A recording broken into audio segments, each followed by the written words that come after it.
Hey guys! Tonight, we are going to walk alongside a man who became a giant of the 20th century.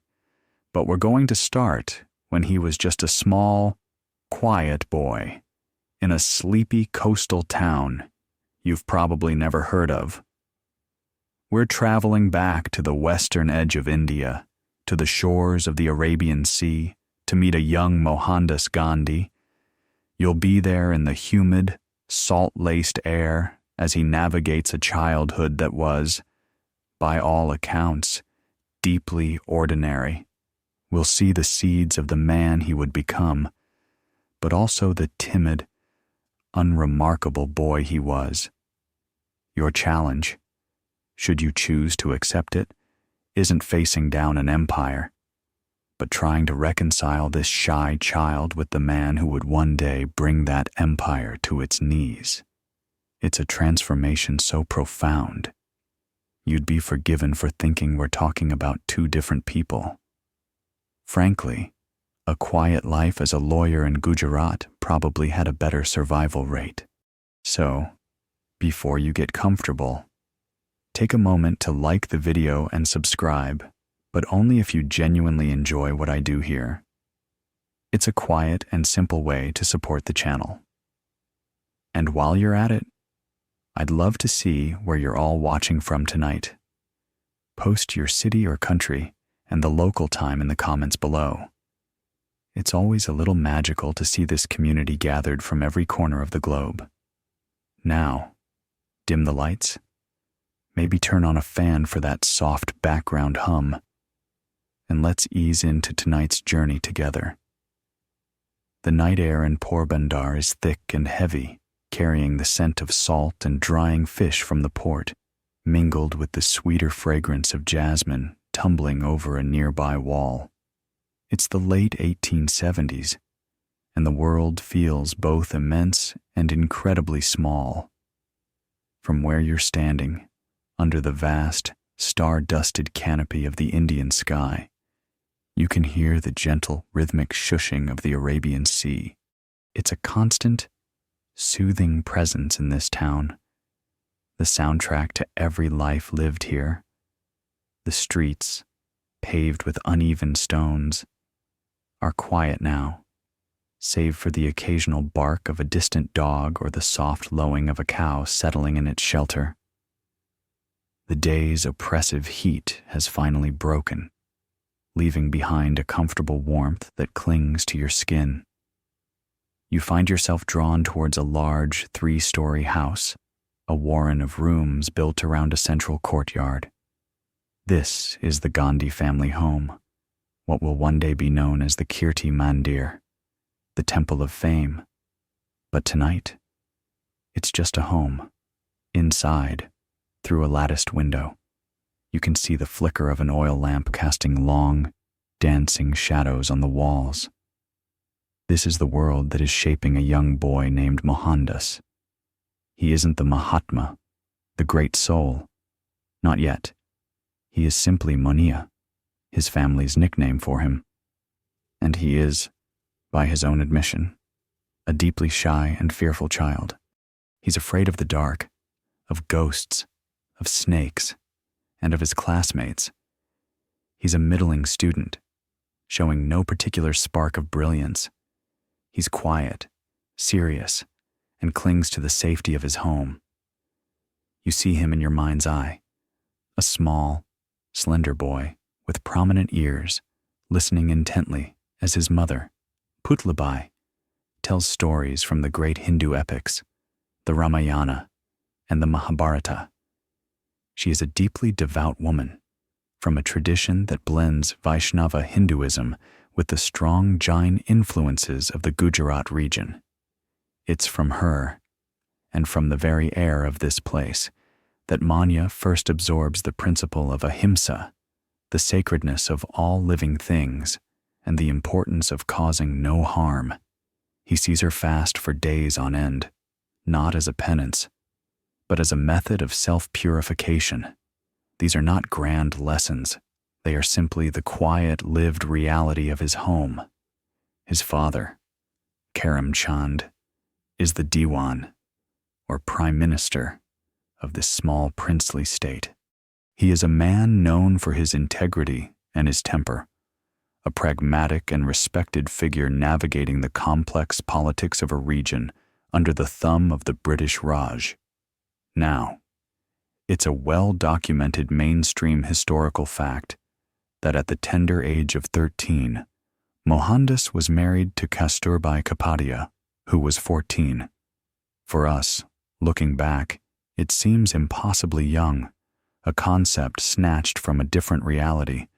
But you must place yourself here, in this time, in this culture. The arrangement was made by their parents, as was the custom. For the two children, it was less a solemn vow and more an exciting, festival new clothes, sweets, music, and a new playmate. Gandhi would later write with great regret about the childish authority and jealousy he tried to exert over his young wife, seeing it as the first of his many personal failings he needed to overcome. Imagine trying to be a stern, traditional husband when you're still afraid of the dark and haven't even hit your growth spurt yet. It's a recipe for some very awkward teenage years, to say the least. As he grows, so does a quiet, internal rebellion. He falls in with a friend who convinces him that the British are able to rule India because they eat meat, which makes them stronger and taller. It's a classic case of teenage logic. So, in secret, they cook and eat goat meat. For a boy raised in a strictly vegetarian household, where the idea of harming an animal is anathema, this is a monumental transgression. The experiment doesn't last long. He isn't struck by lightning, but he is plagued by guilt and, as he later confessed, a terrible nightmare where the goat was bleeding inside his stomach. So much for the secret to imperial power. It mostly just gave him indigestion and a guilty conscience. This shyness of his is a constant theme. Biographers and historians continue to debate the extent to which his profound childhood timidity was a core component of his personality that he merely learned to manage, versus a trait he actively transformed into a source of strength. Was his later preference for listening over speaking, for quiet action over loud proclamation, a deliberate strategy born from overcoming this fear? Or was he, in essence, always that shy boy from Porbandar, who simply found a cause so immense that it forced him to speak? However reluctantly. Some argue his shyness gave him a unique power. It made him an observer, a listener, someone who absorbed the world around him with an intensity that more confident, talkative people might miss. It forced him to think before he spoke, to weigh his words with immense care. It's a comforting thought, really, for anyone who has ever felt their voice get stuck in their throat, that the world's quietest people might just have the most to say. A revolutionary who's afraid of public speaking is a bit of a paradox. But then again, Gandhi's entire life was about embracing contradictions. You watch as the boy navigates these early years, a bundle of anxieties and earnest intentions. He steals copper coins from a servant to smoke cigarettes, and then, tormented by guilt, writes a full confession to his father, fully expecting a harsh punishment. Instead, his father reads the note, and tears stream down his face. He doesn't say a word. He just weeps, in that moment, seeing his father's pain and forgiveness. Mohandas has his first real lesson in the power of ahimsa and satyagraha, the force of truth. The silent tears of his father had a greater impact than any physical punishment ever could. It was a lesson that would echo through his entire life, a private moment of shame and grace that contained the seed of a world-changing philosophy. As the night deepens and the lamp in the Gandhi house sputters, you are left with this image not of a saint, not of a Mahatma, but of a boy who tried to be a rebel and failed. A boy who was a husband before he was a man. A boy whose greatest strength might have been born from his greatest fear. The sea whispers on, and the journey to London, to South Africa, to the leadership of a nation, still feels a world away, hidden in the mists of a future he cannot possibly imagine. The humid warmth of Porbandar fades into a memory, replaced by the rocking of a steamship and the vast, unsettling emptiness of the ocean. You are there with him, a young man of 18, leaving behind his wife, his infant son, and everything he has ever known. The promise he made to his mother before leaving to abstain from wine. Women. And meat is a talisman he clutches tightly, a thread connecting him back to the world he is leaving behind. He is on his way to London, the heart of the very empire that casts its long shadow over his home. He is going to become a lawyer, a barrister, an English gentleman.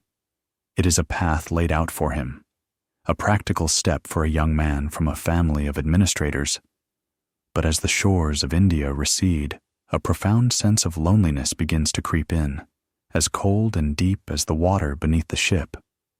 And then, you arrive. London. It isn't just a city. It's an assault on the senses. The air is thick with a mixture of fog and coal smoke that stings your eyes and catches in the back of your throat. It has a smell you can almost taste, a gritty, metallic tang that seems to coat everything. The sun, when it appears at all, is a pale, disinterested wafer in a sky the color of slate. The noise is a constant, grinding roar, the clatter of countless iron-shod hooves on cobblestones, the rumble of omnibus wheels, the shouts of vendors, and the ceaseless, hurried footsteps of a million strangers. The buildings are monolithic, black-stained brick and stone giants that loom over you, blocking out what little light there is.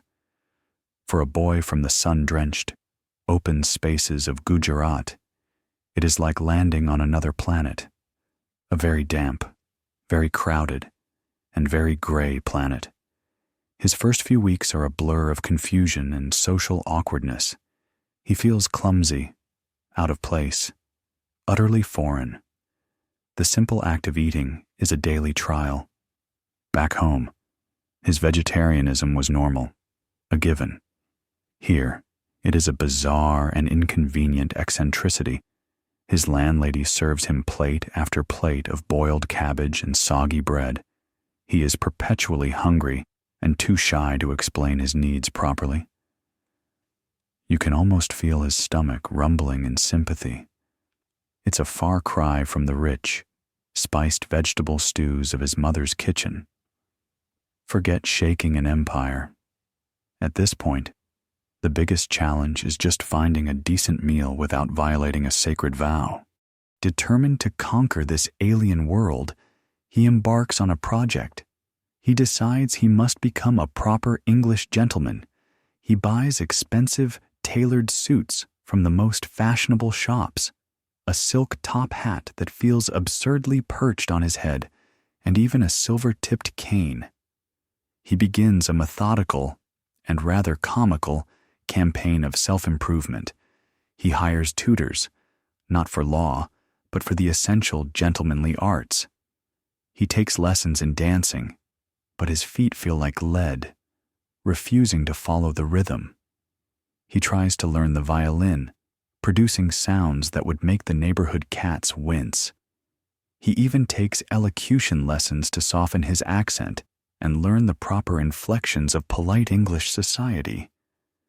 You can picture him, standing in front of a mirror, earnestly practicing his vowels, trying to master a culture from the outside in. There remains a subtle academic disagreement concerning whether this determined effort to become an English gentleman was a sincere, if naive, attempt at assimilation or something else entirely. Was he genuinely trying to shed his Indian identity to blend into the ruling class? Or was it, perhaps, an unconscious form of reconnaissance? Some scholars suggest that by trying to wear the mask of the Englishman, he was, in effect, studying his adversary, learning the language, the customs, and the mindset of the people who ruled his country. It may have been an early, intuitive experiment in understanding the mechanics of power, a deep dive into the culture he would one day challenge so profoundly. For him, in the moment, it was likely just a desperate attempt to fit in and overcome his crippling social anxiety. But looking back, it feels like he was gathering intelligence for a war he didn't even know he was going to fight. This expensive charade comes to a head one day as he stands before his mirror, top hat in place, struggling with his necktie. He catches his own eye and has a moment of clarity. The whole thing is a farce. He is not a dancer, nor a violinist, nor an English aristocrat. He is Mohandas Gandhi, a student from India, and he is wasting a small fortune trying to be someone he is not.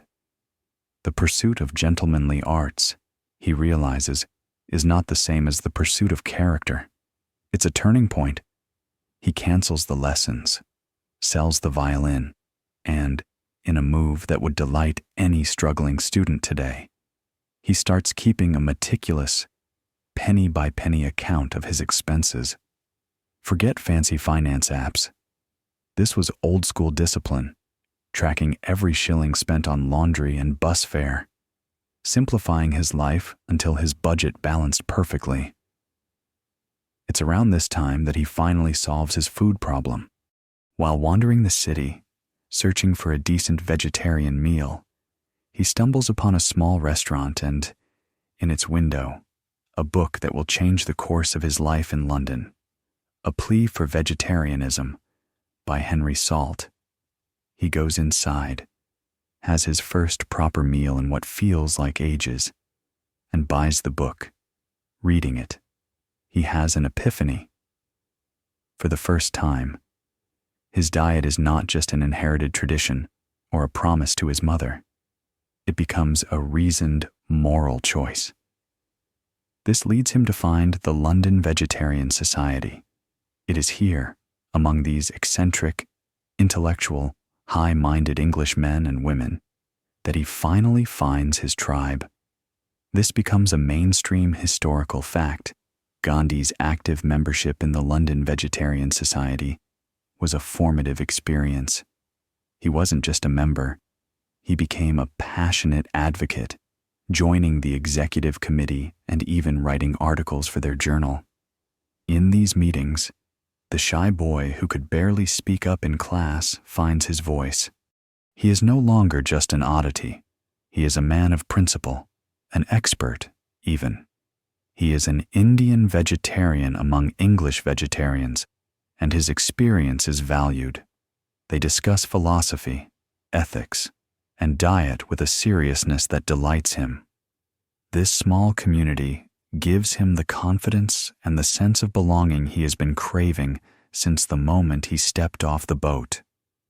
With this newfound anchor, he dives into his studies and his own intellectual explorations. He buys a copy of the Bhagavad Gita, the sacred Hindu scripture. Ironically, he reads it for the first time not in his native Gujarati or Sanskrit, but in an English translation. Sir Edwin Arnold's The Song Celestial. The text resonates with him on a profound level, its teachings on duty, renunciation, and selfless action striking a deep chord. He is also introduced to the Bible by a vegetarian friend and is particularly moved by the New Testament, especially the Sermon on the Mount. Jesus' words to turn the other cheek leap out at him, harmonizing perfectly with the Jain principle of ahimsa from his childhood. He begins to see a thread of universal truth running through these different religions, a common core of compassion and selflessness. The 3 years in London transform him. The boy who arrived, lost and hungry, is now a qualified barrister, called to the bar at the Inner Temple. He hasn't become the English gentleman he set out to be. He has become something far more substantial himself. The experience has been a strange and difficult alchemy. London has stripped him down, forced him to confront his fears, and then, in its own impersonal way, given him the tools to build a new identity, one founded not on fashion and affectation, but on deep, personal conviction. As he prepares to sail away from the fog of London, he believes his education is complete.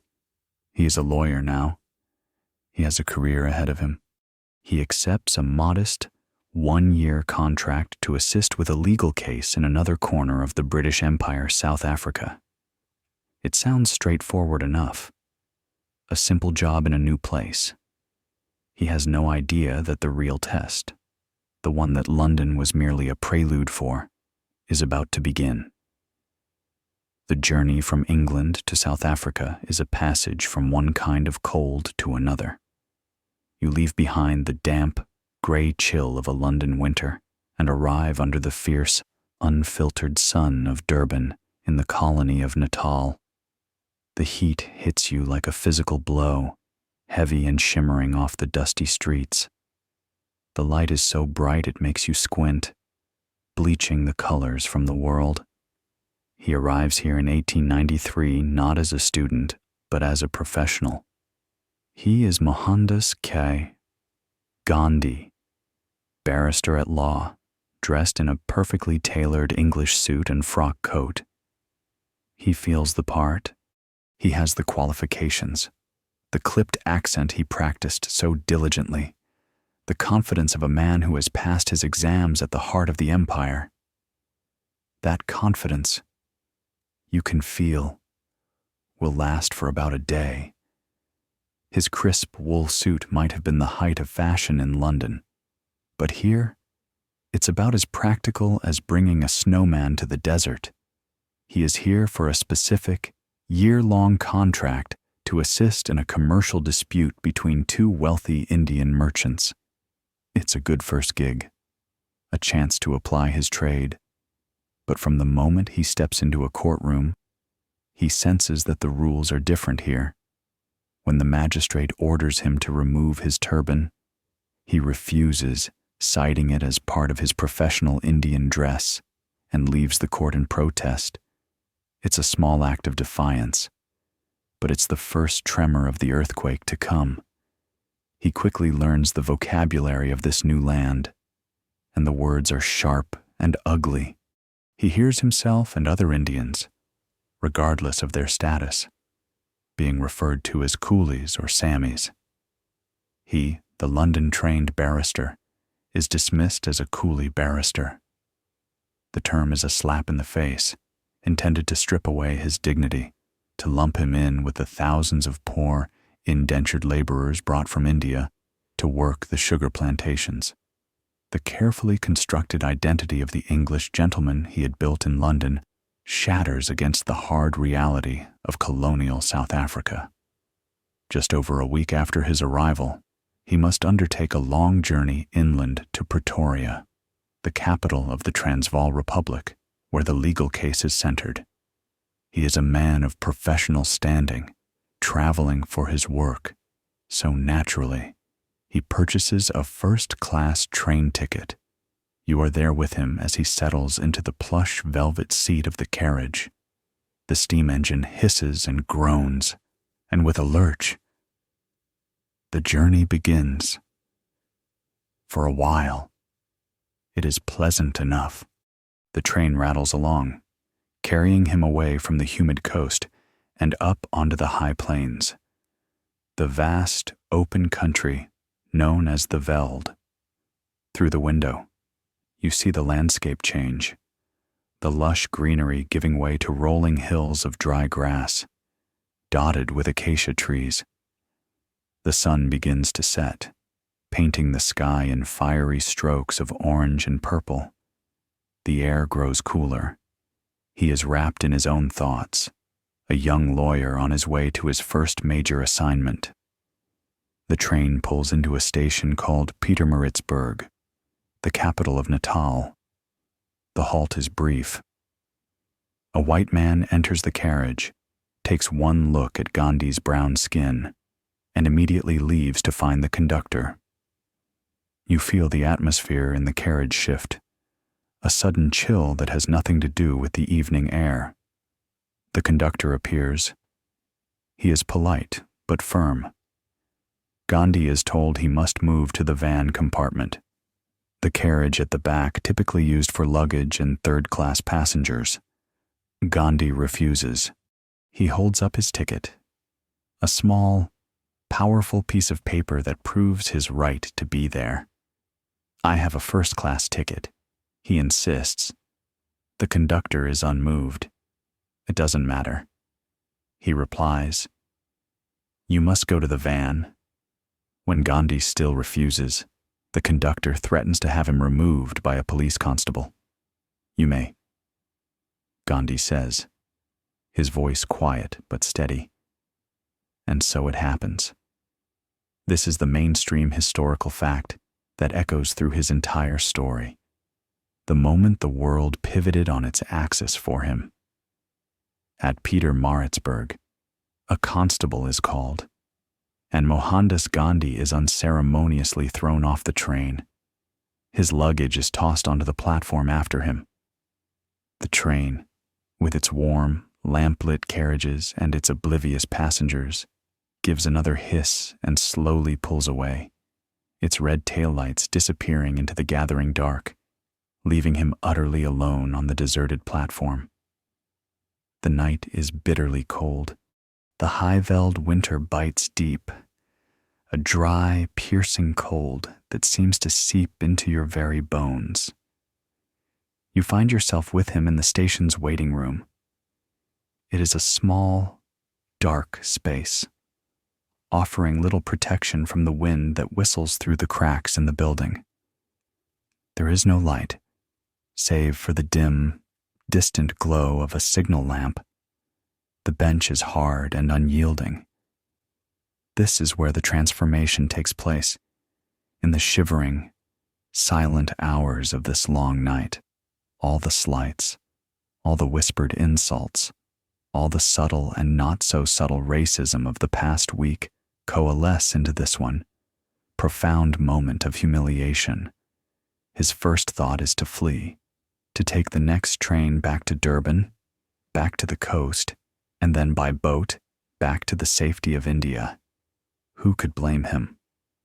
It's a truly terrible start to a new job, though in hindsight, a freezing, sleepless night in a desolate train station is an oddly effective form of involuntary character development. But as he sits there, shivering in the dark, another thought begins to take root. Fleeing would be cowardice. It would mean accepting this injustice, not just for himself, but for every other Indian who had suffered and would suffer the same indignities. The personal insult begins to morph into a universal principle. What is his duty in this situation? Is it to protect himself? Or is it to fight the disease of prejudice that made this moment possible? A point of ongoing discussion among historians is whether this night in Pietermaritzburg was a singular, explosive moment of revelation for Gandhi, or simply the dramatic culmination of a series of smaller wounds. Was it a sudden political awakening? A flash of lightning that illuminated his life's path? Or was it more like the final straw that broke the camel's back? The point where the quiet, accommodating lawyer finally decided he had absorbed enough humiliation. Some argue that the shock was so profound because he still believed his British education and professional status would shield him. He thought he was playing by the rules of the empire, only to be shown in the most brutal way that the rules were different depending on the color of your skin. Whatever the precise mechanism, the result was the same. The fire of indignation that burned in him that night was a forge. It burned away the last vestiges of the timid boy and the naive gentleman, leaving behind something harder, something tempered and resilient. As dawn breaks, the sky slowly brightens from charcoal gray to a soft, frosty pink. The cold begins to recede, and Mohandas Gandhi is no longer the same man who was thrown from the train. The shivering has stopped, replaced by a cold, clear resolve. He makes his decision. He will not go back to India. He will stay. He will finish his legal case. And he will dedicate himself to fighting this racial injustice. He doesn't know how yet. The philosophy of satyagraha has not yet been born. The name Mahatma is decades in the future.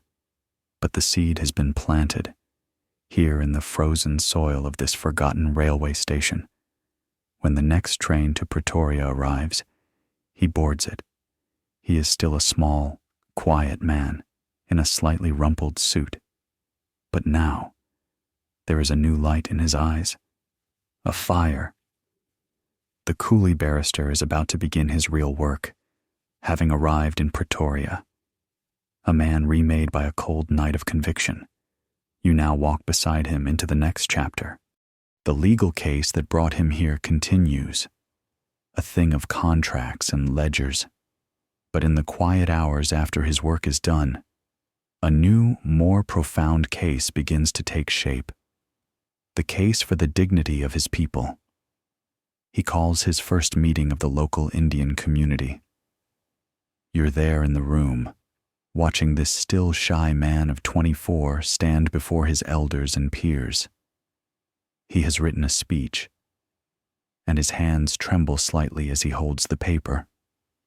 But his voice, though soft, carries a new weight. He speaks not of anger or revenge, but of organization, of education, of cleanliness, and of presenting a unified front. He urges them to learn English, to understand the laws of this land, not to submissively obey them, but to intelligently challenge their injustices. This is where all that time spent studying law in London finally pays off, just not in the way anyone expected. It turns out that being a good lawyer is incredibly useful when you're trying to dismantle unjust laws, mostly because you're one of the few people willing to read the soul-crushingly dull fine print. And in that fine print, he finds the architecture of oppression. So he begins to write, by the flickering light of a kerosene lamp. Long after the city has fallen silent, you see him hunched over his desk. He drafts petitions, writes letters to newspapers, and studies the history and philosophy of the world, searching for a blueprint.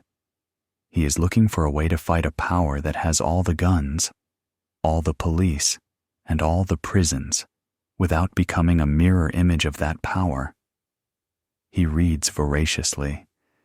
He deepens his understanding of the Bhagavad Gita, finding in it a call to selfless action. He discovers the works of the American writer Henry David Thoreau and his essay on civil disobedience, which argues for the moral responsibility to defy unjust laws. He enters into a long and fruitful correspondence with the great Russian novelist and philosopher, Leo Tolstoy, whose book, The Kingdom of God is Within You, argues that the power of love and nonviolence is the ultimate Christian principle. Yet, he also delves deeper into the traditions of his own heritage, the Jain concept of ahimsa and the Hindu practice of tapasya, a form of self-suffering or penance undertaken to achieve a spiritual goal. Here, scholarly circles remain divided on the primary intellectual source of satyagraha. Was this revolutionary idea a product of the West, inspired by men like Thoreau and Tolstoy, or was it fundamentally an Indian creation, a modern application of ancient principles that had been ingrained in him since childhood? The most likely answer is that Gandhi was a brilliant synthesizer. He was like a master chemist, taking elements from different traditions, East and West, ancient and modern, and combining them in his late-night laboratory of thought to create something entirely new, a powerful compound that the world had never seen before. The catalyst that moves this philosophy from theory to action arrives in 1906. The government of the Transvaal passes a new law, the Asiatic Registration Act. The community quickly dubs it the Black Act. It is a law designed to control and criminalize the entire Indian population. This becomes the mainstream historical fact that marks the first great test of his burgeoning ideas. The law required every Indian man, woman, and child over the age of 8 to register with the authorities, to be fingerprinted like a common criminal, and to carry a certificate at all times. Failure to produce the certificate on demand could result in fines or immediate deportation. It was a system of institutionalized humiliation, a way of saying, "You do not belong here. You are a problem to be managed." In response, Gandhi calls a mass meeting on September 11th, 1906 at the Empire Theatre in Johannesburg. You are there, part of a crowd of 3,000 people packed into the building. The air is thick with a mixture of fear, anger, and a desperate sense of anticipation. Men who have built businesses, who have raised families here, now face the prospect of being treated like cattle. They have come to hear what the quiet lawyer has to say. He gets up on the stage and calmly, methodically, explains the law and what it will mean for them. Then he proposes something radical. He proposes an oath. He suggests that everyone in the room should vow, with God as their witness, not to submit to this law. They will not register. They will peacefully refuse, and they will accept the consequences, whatever they may be: imprisonment, beatings, the loss of their property. It's the original, large-scale, "I will not comply," and it's a terrifying leap of faith. One after another, men stand up, speaking with passionate fury, pledging to take the oath. The emotion in the room builds to a crescendo, and in a single voice, the crowd rises to its feet and swears the oath. Gandhi knows that passive resistance, the English term for this kind of action, feels negative and weak. It doesn't capture the spirit of what they are doing. This isn't a passive acceptance of suffering. It is an active, dynamic force. So, through his newspaper, Indian Opinion, he holds a contest to find a new name.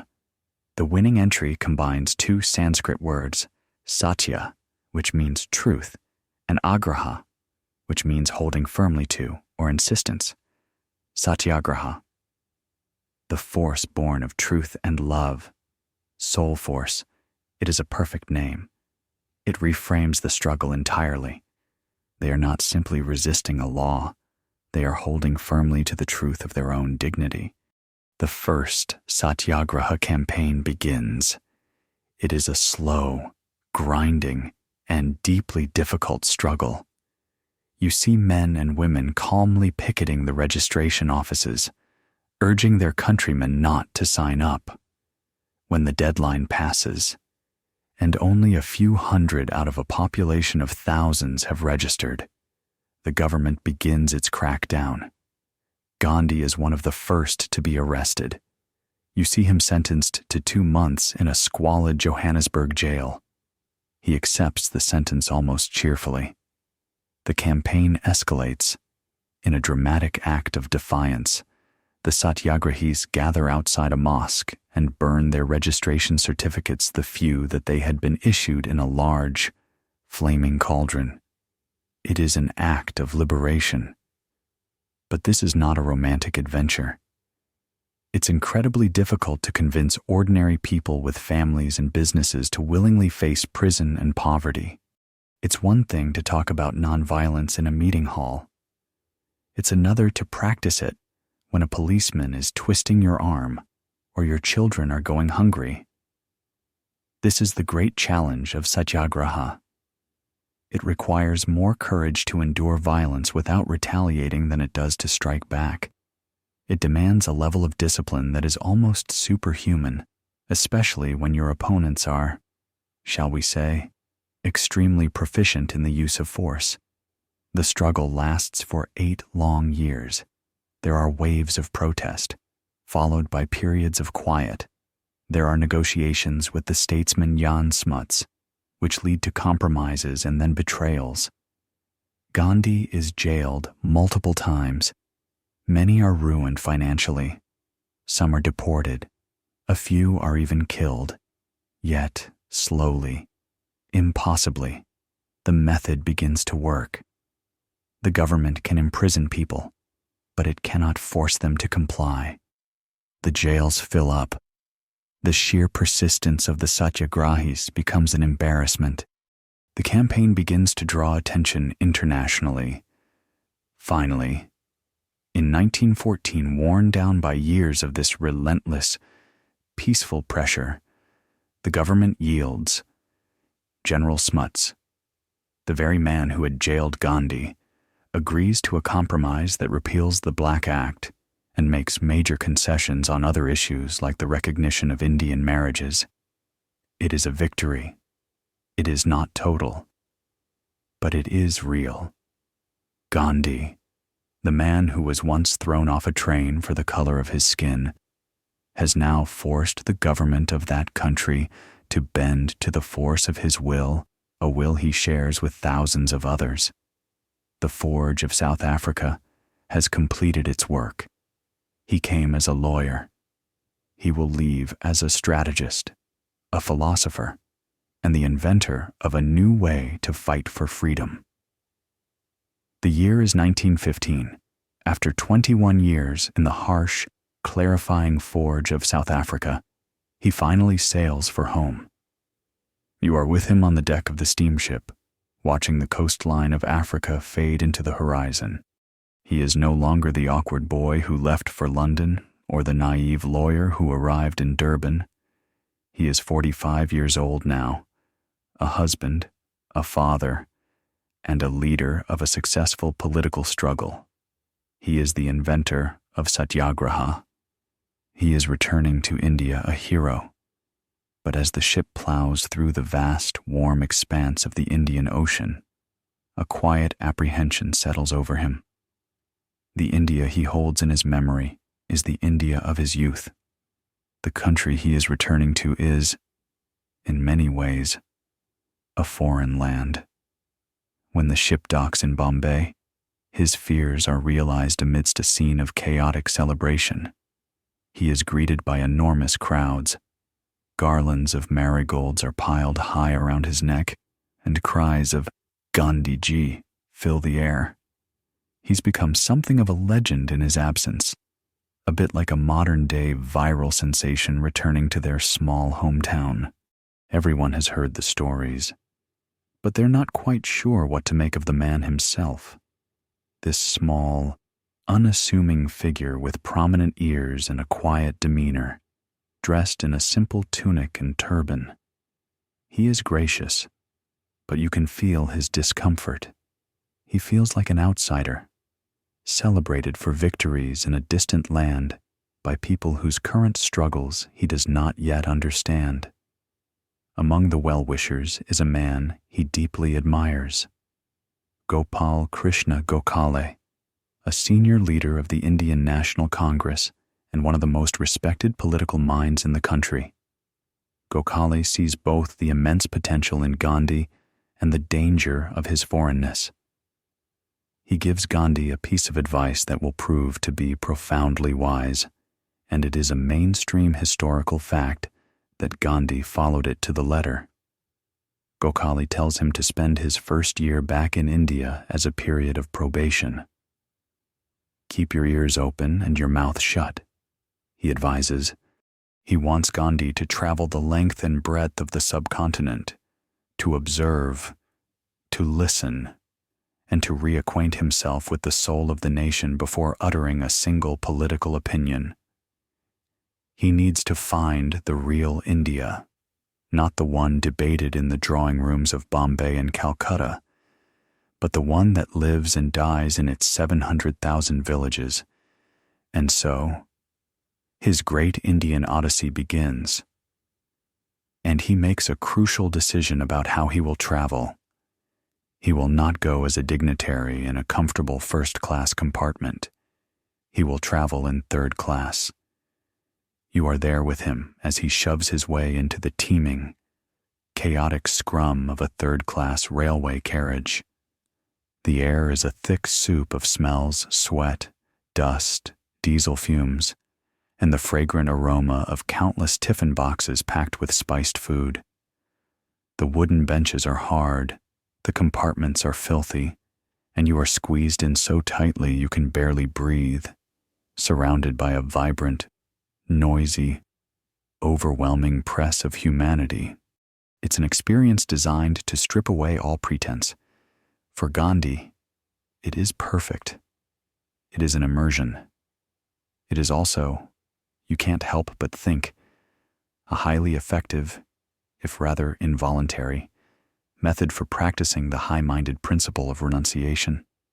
For a full year, the train becomes his home, its rhythmic clatter, the soundtrack to his education. He crisscrosses the vast continent, a silent observer in a simple white dhoti. Through the grime-streaked windows of the carriage, he sees the true face of his homeland. He sees the breathtaking beauty of the landscape, the terraced fields of rice, the soaring mountains, the sacred rivers. But he also sees the things that break his heart. He sees the devastating, soul-crushing poverty. He sees farmers who are little more than serfs, trapped in eternal debt. He sees the rigid, cruel lines of the caste system, a social hierarchy that condemns millions to a life of degradation as untouchables. He sees filth and disease and a pervasive sense of hopelessness. But amidst it all, he also sees an astonishing resilience, a deep and abiding faith, and a quiet dignity in the faces of the people who share their meager food and space with him on the hard wooden benches. A question that continues to intrigue historians is how much of this year of silence was genuinely a passive journey of discovery, and how much was a carefully calculated political strategy. Was he merely the humble student, following his mentor's advice to the letter? Or was Gandhi the shrewd strategist who had outmaneuvered John Smuts in South Africa, already playing a much longer game by traveling in third class, by remaining silent, by presenting himself as this simple, ascetic figure? He was creating a powerful contrast to the established political class. He was, whether consciously or not, crafting a public persona, the outsider, the wanderer, the man of the people, untainted by the compromises and factionalism of mainstream politics. It was a year of observation, yes, but it was also a year of brilliant, silent branding. He makes appearances at the great political gatherings of the day, such as the annual convention of the Indian National Congress. Here, you see him sitting quietly at the back, a small, inconspicuous figure, watching the proceedings with a growing sense of dismay. The leaders on the stage are brilliant, eloquent men. They are wealthy lawyers and industrialists, dressed in fine English suits. They give long, passionate speeches, quoting Shakespeare and British political philosophers. The problem is, they give these speeches in English. They are debating the future of a nation in a language that 99% of that nation cannot understand. To Gandhi, their resolutions and debates seem like a parlor game, utterly disconnected from the harsh realities he has just witnessed in the villages and third-class carriages. He finds their self-important pronouncements almost comical in their irrelevance.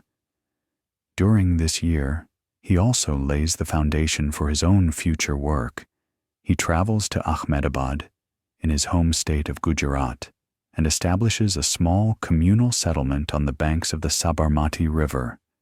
He calls it the Satyagraha Ashram. This will be his home, his laboratory, and the training ground for his followers. Life here is simple, disciplined, and dedicated to his core principles. Self-reliance, everyone spins their own cloth, agricultural labor, and, most controversially, the complete abolition of untouchability. He shocks many of his own supporters by welcoming a family of untouchables to live in the ashram as equals.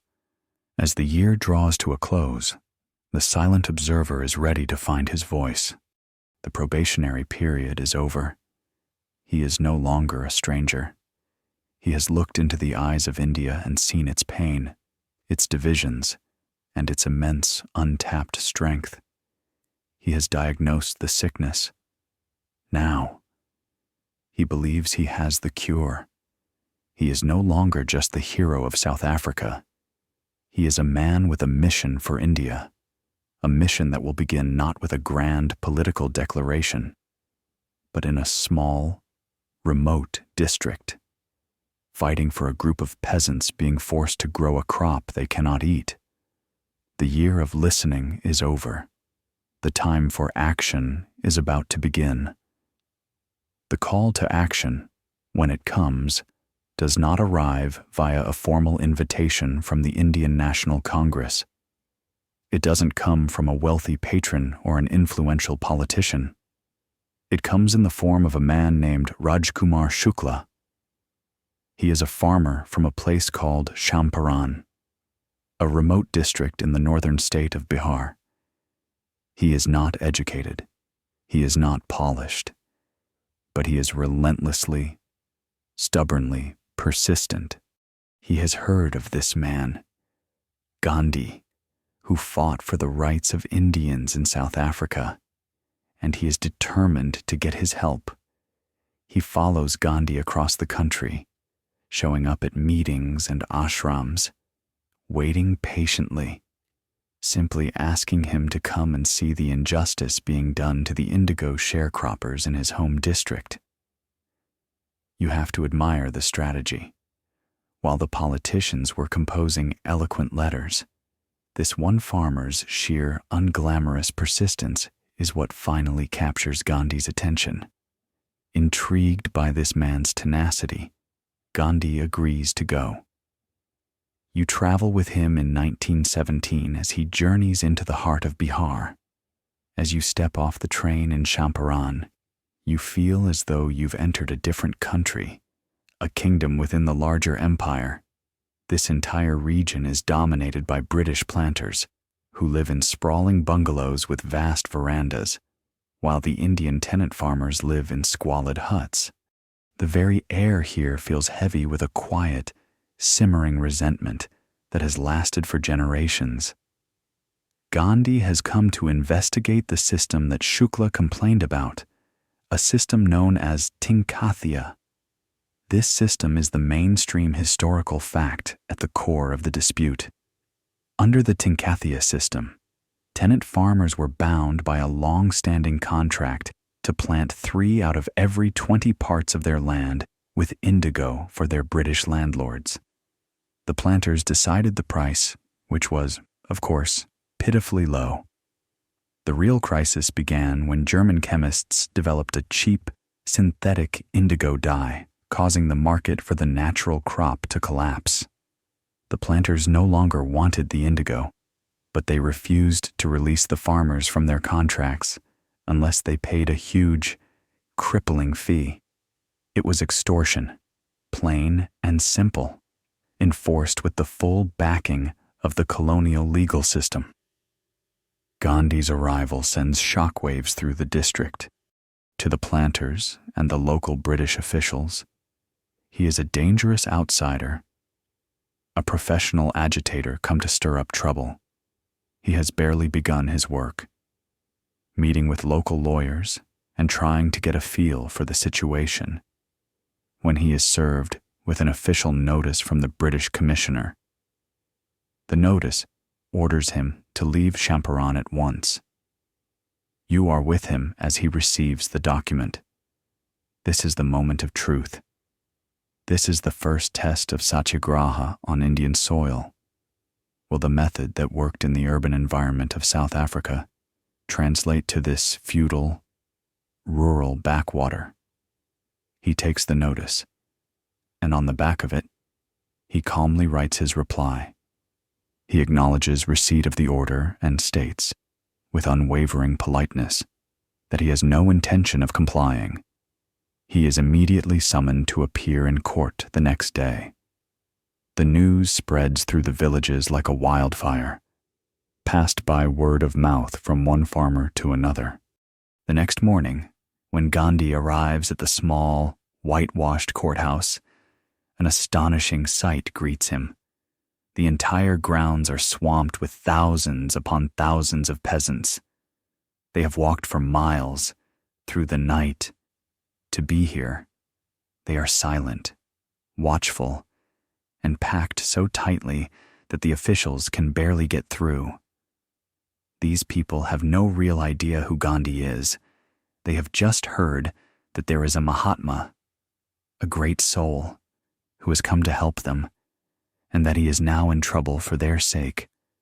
For the first time, they are not afraid. Their presence is not a riot. It's a silent, powerful, and deeply unnerving demonstration. The British officials are completely terrified. Inside the courtroom, the atmosphere is electric. The prosecutor is ready to lay out the government's case, but Gandhi interrupts. He asks to make a statement. He stands up and in a quiet voice, he pleads guilty to the charge of disobeying the order to leave. He then explains his reasoning. He tells the bewildered magistrate that he is caught in a conflict of duties. On the one hand, he does not wish to be a lawbreaker, but on the other hand, he has a higher duty to the people he came to serve, a duty that comes from his conscience. Therefore, he has no choice but to disobey the order and accept the full penalty. The magistrate is flabbergasted. No one ever pleads guilty on purpose. The legal system isn't designed for it. Baffled and pressured by the immense crowd outside, he postpones the trial and releases Gandhi without bail. It is a masterful move. Before the trial can resume, the entire political calculus has shifted. The lieutenant governor of the province, seeing the potential for this small incident to explode into a major crisis, sends an urgent message the case against Gandhi is to be dropped. He is now free to conduct his inquiry. It is a stunning, decisive victory, achieved without a single act of violence, a single shouted slogan. Now, the real work can begin. Gandhi rents a small house, which becomes his headquarters. He is joined by a team of bright young lawyers from the cities, men like Rajendra Prasad, who would one day be the first president of India.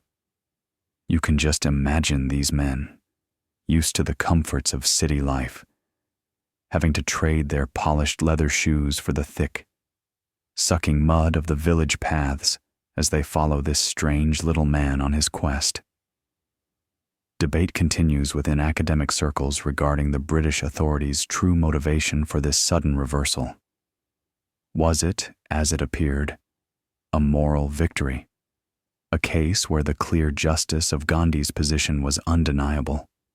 Or was it a cold, pragmatic calculation? With the First World War raging in Europe, the British Empire was stretched thin. The last thing they needed was a full-blown peasant rebellion in Bihar.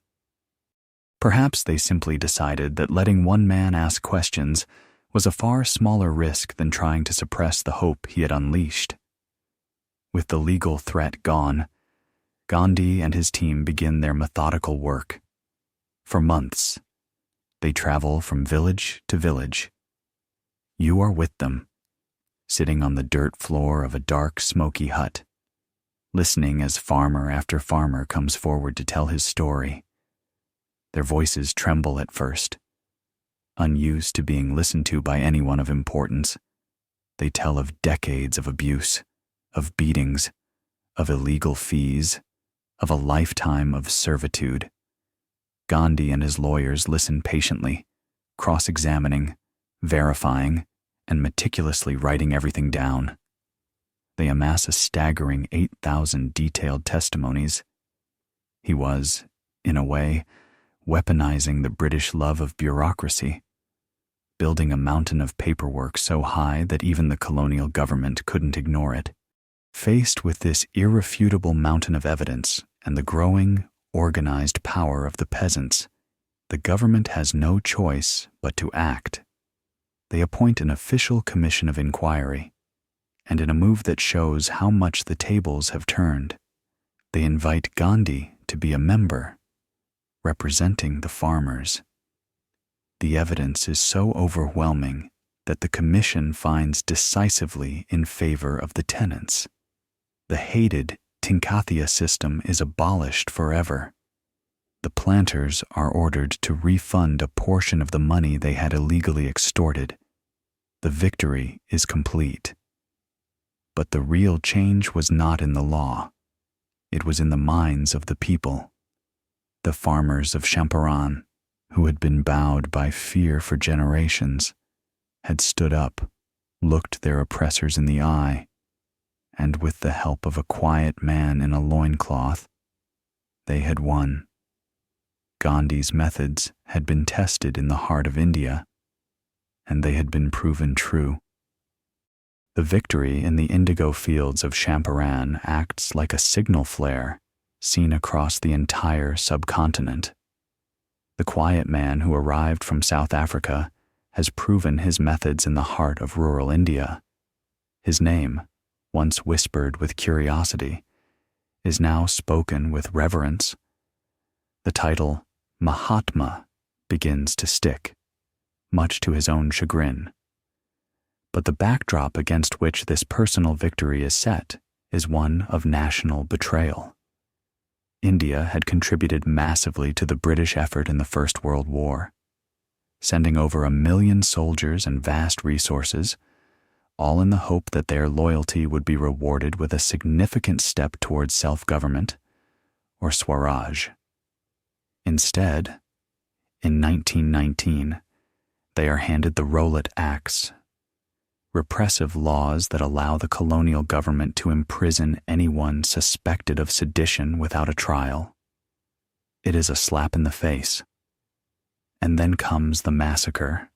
In the city of Amritsar, in the Punjab, a large, peaceful crowd gathers in a walled garden known as Jallianwala Bagh to protest the new acts. They are unarmed men, women, and children. On the orders of the British General Dyer, soldiers block the only exit and open fire without warning, continuing to shoot until their ammunition is nearly exhausted. Hundreds are killed, and over 1,000 are wounded. The news of this atrocity rips through India, and whatever lingering faith people had in the supposed justice and benevolence of the British Empire dies with them. The ground is now fertile for a movement on a scale never before imagined. This is where Gandhi steps onto the national stage, no longer as a local champion, but as the commander-in-chief of a new kind of war. He proposes the mainstream historical fact of the non-cooperation movement, which is formally launched in 1920. The logic is devastatingly simple. The British, he argues, a tiny island nation thousands of miles away, do not rule India by the sword alone. They rule through a vast, complex system of administration, courts, schools, and commerce, a system that is staffed and supported by Indians themselves. The empire, he realizes, is a collaborative project. His plan is to unilaterally cancel the collaboration. If Indians simply refuse to cooperate, the entire magnificent structure of the Raj will grind to a halt and collapse under its own weight. You are there as the call goes out, a radical and thrilling proposition that captures the nation's imagination. The program is straightforward.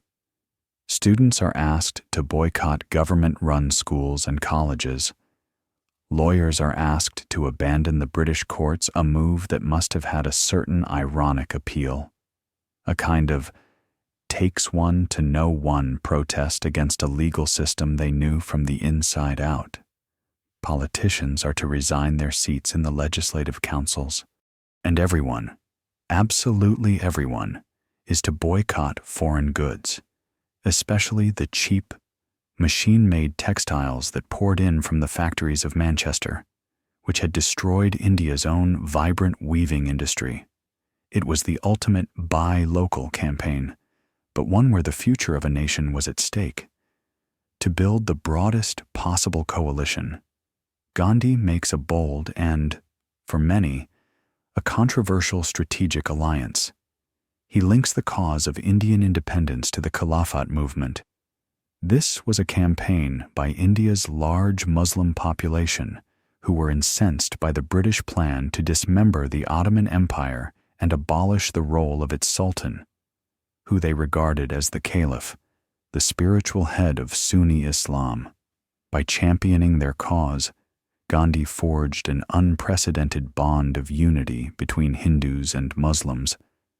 For a few glorious years, it seemed the two communities were marching lockstep towards a common goal. Historians have long debated the strategic wisdom of this move. Was it a brilliant, heartfelt gesture that created a powerful, united front against the British? Or was it a dangerous political miscalculation in the long run, an act that legitimized a pan-Islamic, religious identity within the nationalist movement and inadvertently sowed the seeds for the tragic division that would come later?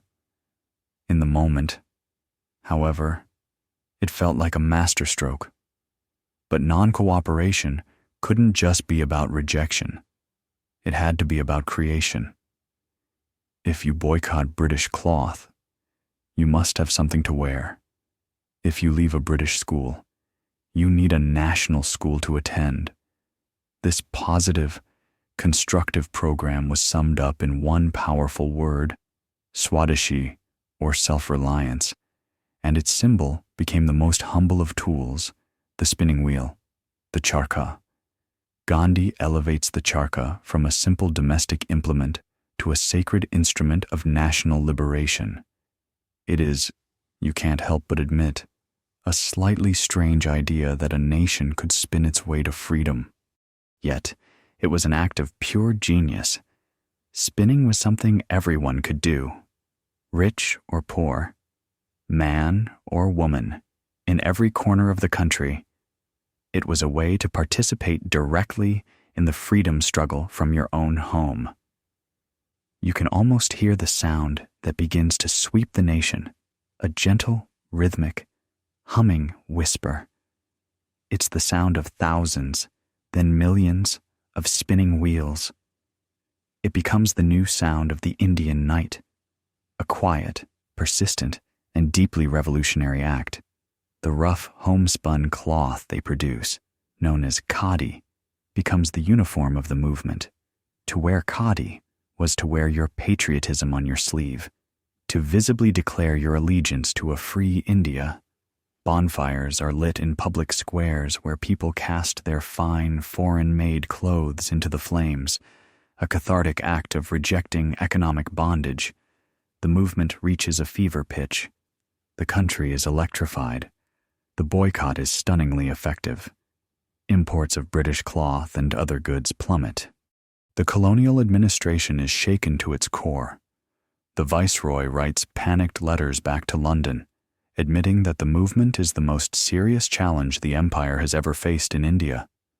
For a brief, intoxicating moment, it feels as though Swaraj is no longer a distant dream, but just around the corner, something that can be achieved within a year. Then, In February 1922, disaster strikes. In a small town called Chowri Chowra in the United Provinces, a procession of non-cooperators clashes with the local police. The police open fire, and when they run out of ammunition and retreat to their station, the enraged mob sets the building on fire, killing 22 policemen. When the news reaches Gandhi, he is utterly devastated. For him, satyagraha was an absolute creed. Nonviolence was not a tactic, it was a fundamental principle. The incident at Chowri Chowra proved to him that the people, his people, were not yet disciplined enough, not yet spiritually ready for true nonviolent struggle. They had not understood its soul. Over the strenuous objections of all his colleagues, who begged him not to surrender when they were on the verge of victory, Gandhi makes a stunning decision. He calls off the entire national non-cooperation movement. It is an act of incredible, almost painful, integrity. With the movement suspended, the nation is in shock, and the British government, which had been too afraid to touch him at the height of his power, finally sees its chance. In March 1922, Gandhi is arrested on charges of sedition. At his trial, he gives a powerful speech, pleading guilty and calling it a privilege to be charged for his beliefs. He is sentenced to 6 years in prison. The great wave of national awakening has been halted, not by the British, but by its own leader. The man who had set out to weave an independent nation is now sitting in a jail cell, leaving a country to ponder the hard lessons of its first great struggle. After his release from prison for appendicitis, Gandhi spends several years in the middle of the 1920s in what seems like a self-imposed political exile. While the storms of nationalist politics rage, he retreats to his Sabarmati ashram, focusing on what he calls his constructive program. He dedicates himself to the slow, patient, unglamorous work of social reform, promoting the spinning wheel, campaigning against the scourge of untouchability, and desperately trying to stitch together the fraying fabric of Hindu-Muslim unity. To the younger, more radical members of the Indian National Congress, like the fiery Jawaharlal Nehru and the militant Subhas Chandra Bose, Gandhi's obsession with spinning wheels and social purity seems dated, even irrelevant. They are tired of waiting. They don't want dominion status within the British Empire. They want Purna Swaraj, complete and total independence. The pressure builds, and by the end of 1929, the Congress Party makes a fateful declaration. They officially adopt the goal of full independence and authorize Gandhi to launch a new, nationwide campaign of civil disobedience. The entire country holds its breath. The Mahatma is returning to the political battlefield. What will he do? What grand strategy will he unveil? For weeks, he remains silent, meditating and waiting for his inner voice to guide him. The politicians are expecting a call for a massive tax strike or a boycott of legislatures. Instead, Gandhi proposes an idea so simple, so unexpected, that it initially sounds almost absurd. He is going to challenge the British Empire by attacking its monopoly on salt. Salt. It's the most common of household substances. The British colonial government, however, had long maintained a strict monopoly on its production and sale through the Salt Act. No one was allowed to make or sell salt except the government, which then added a hefty tax to it. For the wealthy, it was a minor annoyance, but for the millions of poor peasants, for whom salt was an essential nutrient in a meager diet, the tax was a daily, grinding injustice. It was a perfect target. A subject of considerable historical analysis, is whether the choice of salt as the central symbol of this new campaign was a spontaneous stroke of populist genius that came to Gandhi in a flash of inspiration, or a meticulously pre-planned strategy. Some argue he had been searching for years for an issue that could unite every single Indian Hindu and Muslim, urban and rural, rich and poor, educated and illiterate. Salt was the answer. It cut through every social and religious division. It was a grievance felt in every single home. His plan is a piece of pure political theater. He announces that he will walk 240 miles from his ashram in Sabarmati to the small coastal village of Dandi on the Arabian Sea. There, he will break the Salt Act by illegally harvesting salt from the seawater. The British authorities are utterly unimpressed.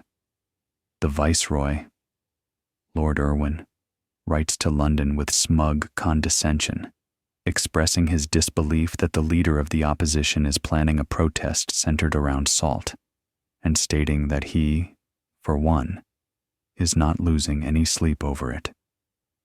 To the powerful men of the Raj, the whole plan seemed ridiculous, like a slightly mad old man deciding to go for a very, very long walk.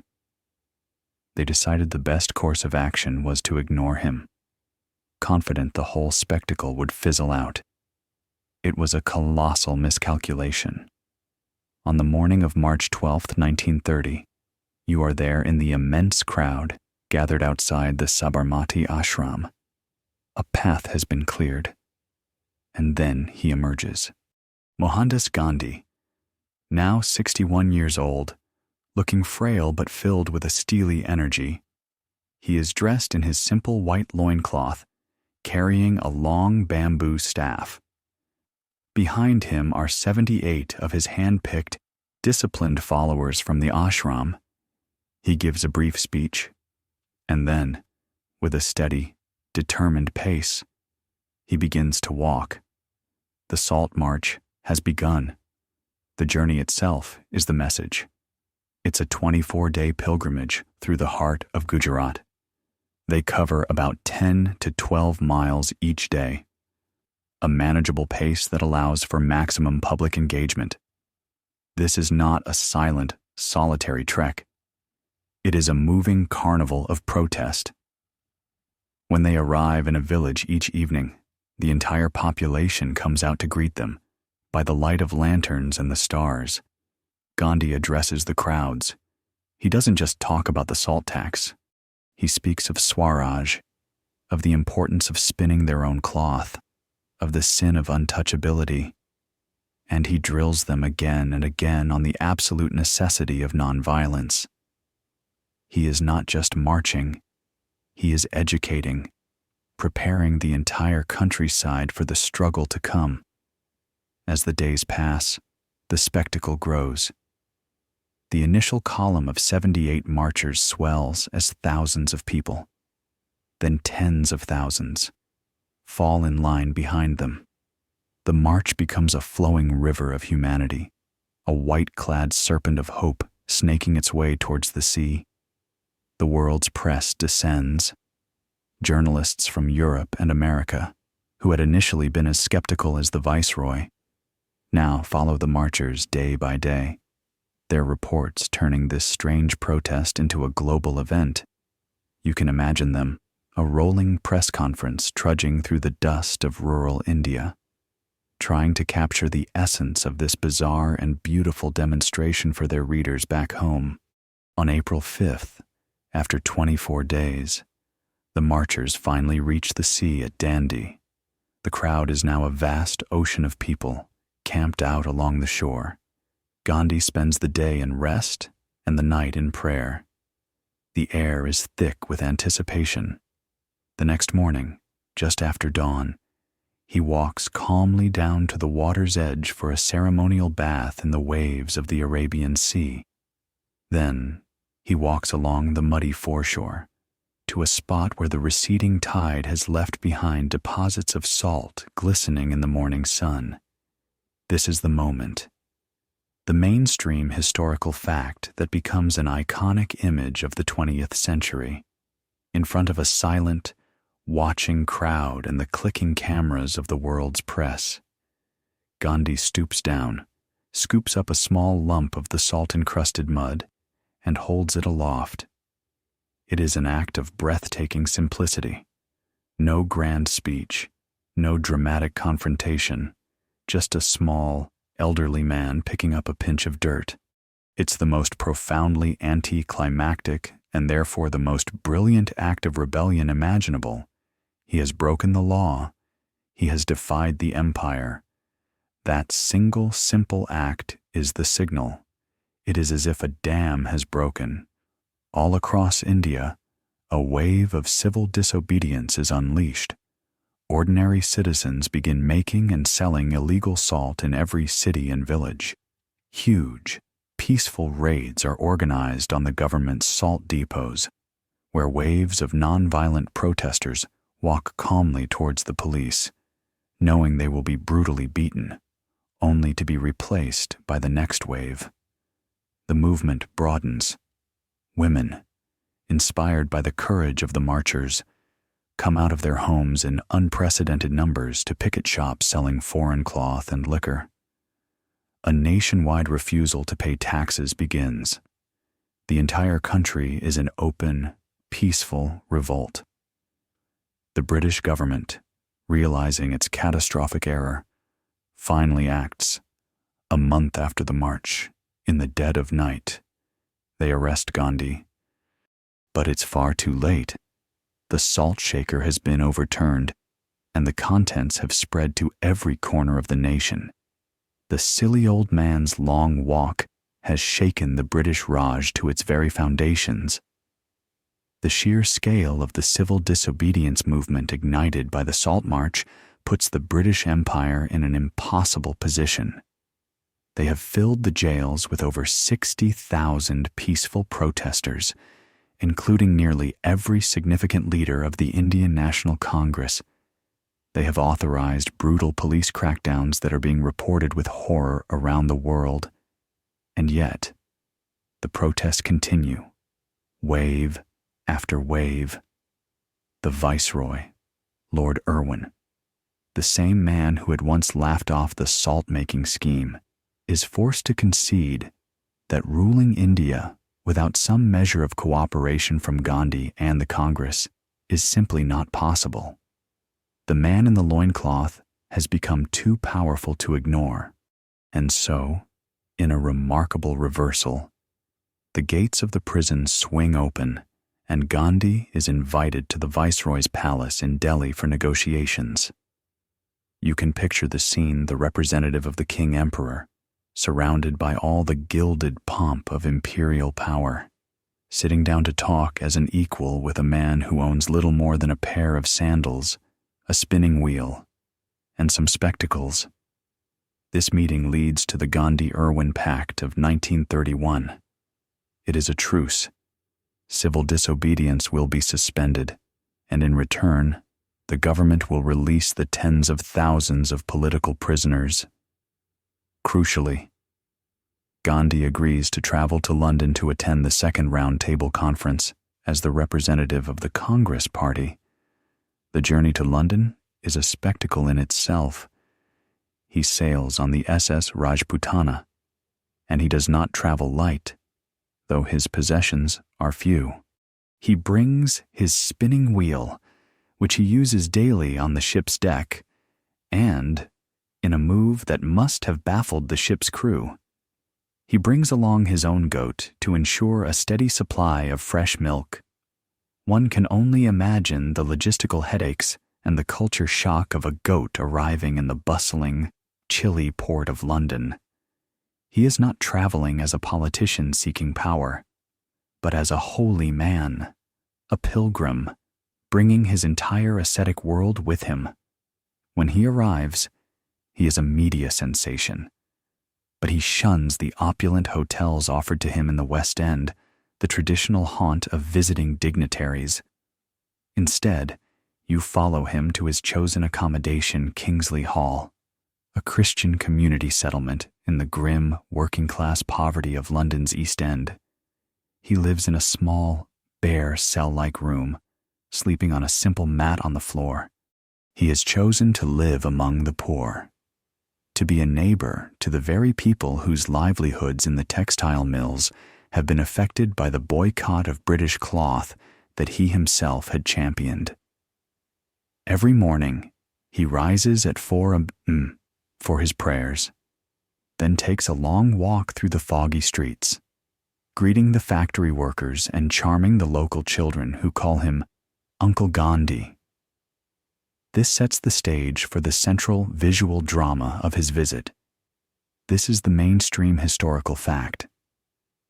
In 1931, Gandhi, as the sole representative of the enormously powerful Indian National Congress, attends the conference in London. You are there at St. James's Palace. You see the British Prime Minister, Ramsay MacDonald, the powerful Secretaries of State, the fabulously wealthy Indian Maharajas dripping in jewels, all dressed in the formal suits and silken finery of their station. And then you see him, a small, brown man, walking into these halls of power wearing nothing but his hand-spun loincloth, or dhoti, and a simple shawl to ward off the English chill. It was a calculated and brilliant piece of political theater.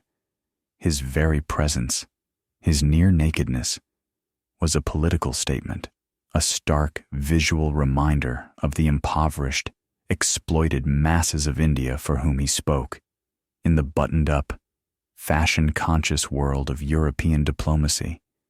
His simple attire caused an absolute sensation and spoke more loudly than any speech could. The conference itself, however, quickly bogs down. While Gandhi speaks eloquently for a single, united, independent India, he finds himself skillfully outmaneuvered.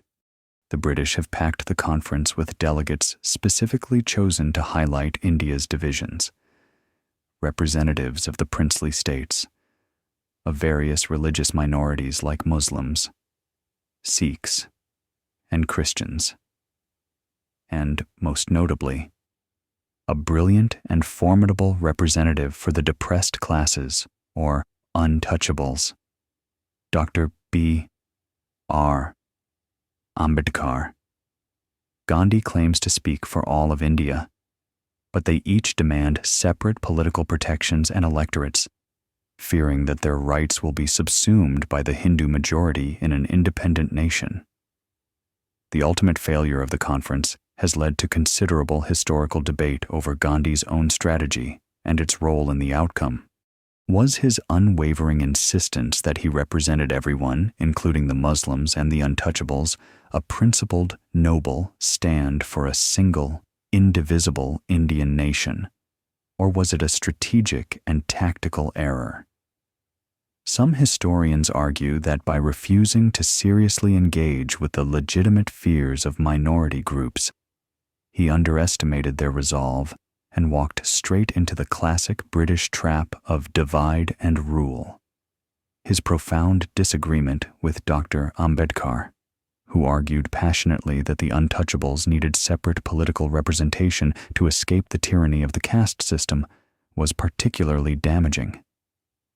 To Gandhi, this was a poison that would shatter Hindu society forever. To Ambedkar, it was the only path to liberation. Amidst the political wrangling, Gandhi receives an invitation that captures the public's imagination, a summons to have tea at Buckingham Palace with King George V and Queen Mary. The palace is in a flutter. What will he wear? The question is on everyone's lips. He, of course, goes in his usual attire. When a reporter cheekily asks him afterwards if he felt he was wearing enough for such an august occasion, he delivers one of his most famous lines, a gentle jab delivered with a twinkle in his eye. "The king," he said, "had enough on for both of us." He was completely unintimidated by the spectacle of royalty. seeing the king-emperor not as a semi-divine figure, but simply as another human being to be engaged with. In the end, he leaves London with no political agreement, no promise of independence. The conference is a failure, yet he has made an indelible impression on the British public. He has shown them the human face of the Indian struggle. He has demystified the idea of the Indian revolutionary, replacing it with the image of a gentle, principled, and unshakable old man. He returns to India to find the political climate has turned Arctic. The conciliatory Lord Irwin has been replaced by a new, hardline viceroy. The truce of the Gandhi-Irwin Pact is in tatters, and the government has already resumed its campaign of repression, arresting his colleagues like Jawaharlal Nehru. The brief respite is over. Within days of stepping back on Indian soil, the man who had tea with the king is arrested and imprisoned once more, without a trial. The struggle was destined to continue. After the dizzying heights of global politics, after tea with a king and debates in a palace, you find yourself back on the dusty soil of India. But for now, we're going to step away from the grand stage of marches, protests, and prisons. We're going to enter the quiet, humming engine room where the fuel for this revolution was actually made. You're invited to spend some time in the strange and wondrous world of the Gandhian ashram. This is not a place of silent, otherworldly meditation. It is a bustling, disciplined, and deeply radical social laboratory, a place where Gandhi was trying to build a working prototype of the free India he dreamed about. You find yourself on the banks of the Sabarmati River in Ahmedabad, at the Satyagraha ashram he founded. The buildings are simple, low, whitewashed structures. There are no grand halls, no ornate decorations. The air is filled with the gentle whirring of spinning wheels, the rhythmic clang of a blacksmith's hammer, and the scent of wood smoke and cooking lentils. This is a place of work, of purpose. And life here is governed by a schedule that would make the most demanding modern-day boot camp or wellness retreat look like a vacation. The day begins long before the sun even thinks about rising. At 4 a.m., a bell clangs, calling you and every other resident from your simple sleeping mat. You gather in the pre-dawn darkness for communal prayers. And these aren't just Hindu prayers. Verses from the Bhagavad Gita are read alongside passages from the Quran and the Bible, and hymns are sung. This is the first lesson of the day, the unity of all religions. After prayers, the work begins. Everyone, including the Mahatma himself, is assigned a daily chore. You might find yourself tending the vegetable garden, working in the communal kitchen, or, most importantly, taking your turn to clean the latrines. This last task was perhaps the most revolutionary of all. In a society rigidly defined by caste, where sanitation work was relegated to the lowest of the low, the so-called untouchables. The act of a high-caste man like Gandhi willingly cleaning a toilet was a direct assault on centuries of prejudice. Life in the ashram is governed by a series of strict vows, and this is a mainstream historical fact that formed the bedrock of the community. To live here, you had to pledge yourself to 11 principles. There was satya, or truth, which meant more than just avoiding lies. It meant aligning your entire life with what is true and real. There was ahimsa, non-violence in thought, word, and deed towards every living creature. And there was aparigraha, non-possession, the vow to renounce all but the most essential material goods. Another vow was asteya, or non-stealing.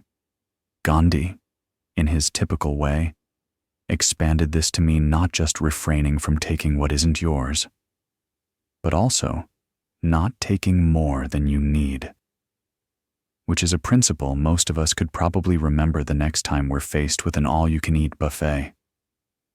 Then there were the vows of self-control. One was literally control of the palate, meaning you ate not for pleasure, but for sustenance. The food was simple, boiled, and unsalted. For anyone who truly enjoys a midnight snack or a bit of flavor in their food, this vow alone would have been a monumental challenge. But the most difficult and most controversial vow of all was brahmacharya. This is usually translated as celibacy or chastity. But for Gandhi, it was a much broader concept, the complete control of all the senses in order to conserve one's vital, spiritual energy for a higher purpose. The ashram was his crucible for testing these ideals. It was often a place of intense struggle. When he first invited a family of untouchables to come and live as equals, there was an uproar. His financial backers withdrew their support, and the ashram was on the verge of collapse. Gandhi was preparing to move the entire community to the untouchable quarter of the city, when, at the last minute, an anonymous benefactor arrived and gave him enough money to keep the place running. It was a constant battle, not just against outside prejudice, but against the internal frailties of human nature. And it is here, in the context of his private life, that we must touch upon the most challenging aspect of his personality. A topic of enduring and often uncomfortable. Scholarly discussion revolves around Gandhi's personal experiments with brahmacharya, especially in the later years of his life. For Gandhi, the quest for perfect self-control was absolute. He believed that the conservation of his sexual energy, his virya, was directly linked to his spiritual power and his ability to lead India. To test the perfection of his vow, in his 70s, he undertook a radical and deeply controversial practice. He would sleep in the same bed with young women, including his own teenage grandniece, Manu. It is crucial to understand his stated intention. In his mind, this was the ultimate test. It was entirely platonic, a sleep of a mother with her child. If he could share a bed with a young woman and have not a single carnal thought, not a single flicker of physical arousal, then he would know that he had achieved complete mastery over his senses, making him a more powerful instrument for God's work. To our modern sensibilities, and indeed to many of his closest followers at the time, these experiments are profoundly disturbing.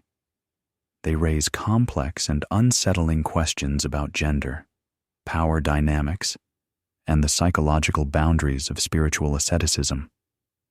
It remains the most debated and, for many, the most unforgivable aspect of his personal life, a stark reminder that the great soul was also a complex and, at times, a bafflingly strange man. But the ashram was not just a place for one man's personal experiments. It was the training ground for the soldiers of his non-violent army. The discipline, the resilience, the ability to endure hardship and control one's own anger, these were the qualities forged in the daily grind of ashram life.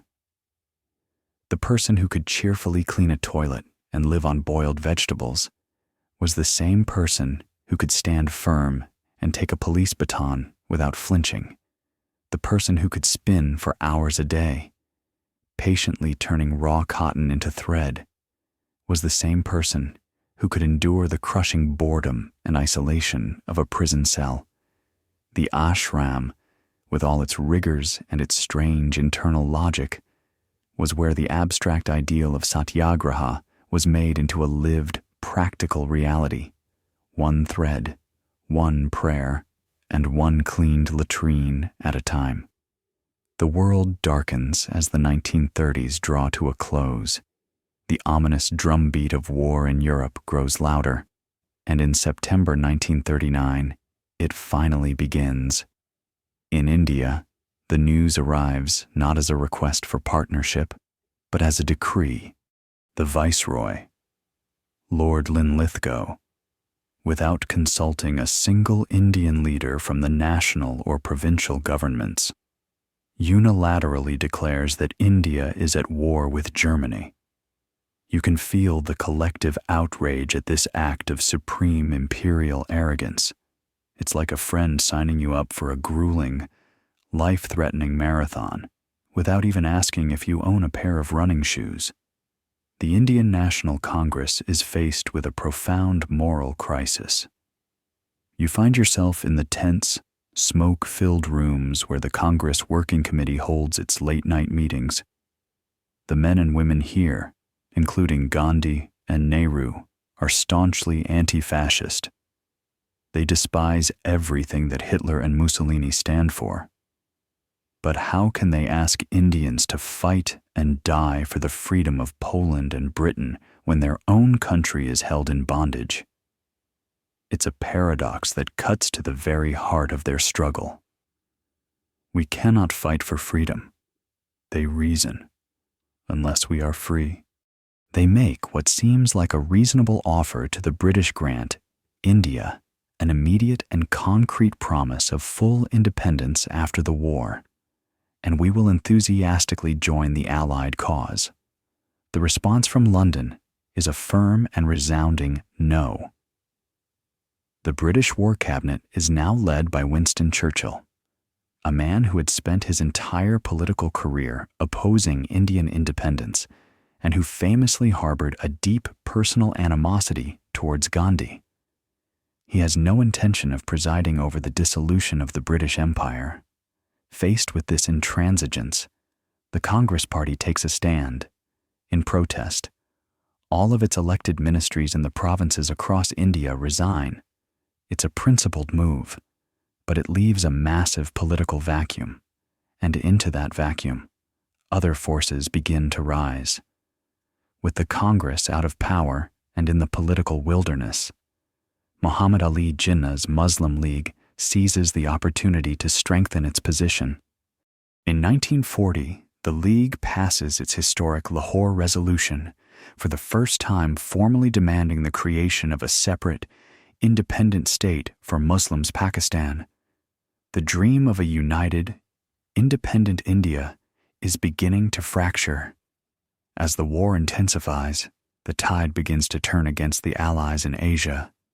The supposedly invincible British Empire suffers a string of humiliating defeats. Singapore falls. The Japanese army sweeps through Burma and now stands at the very gates of India.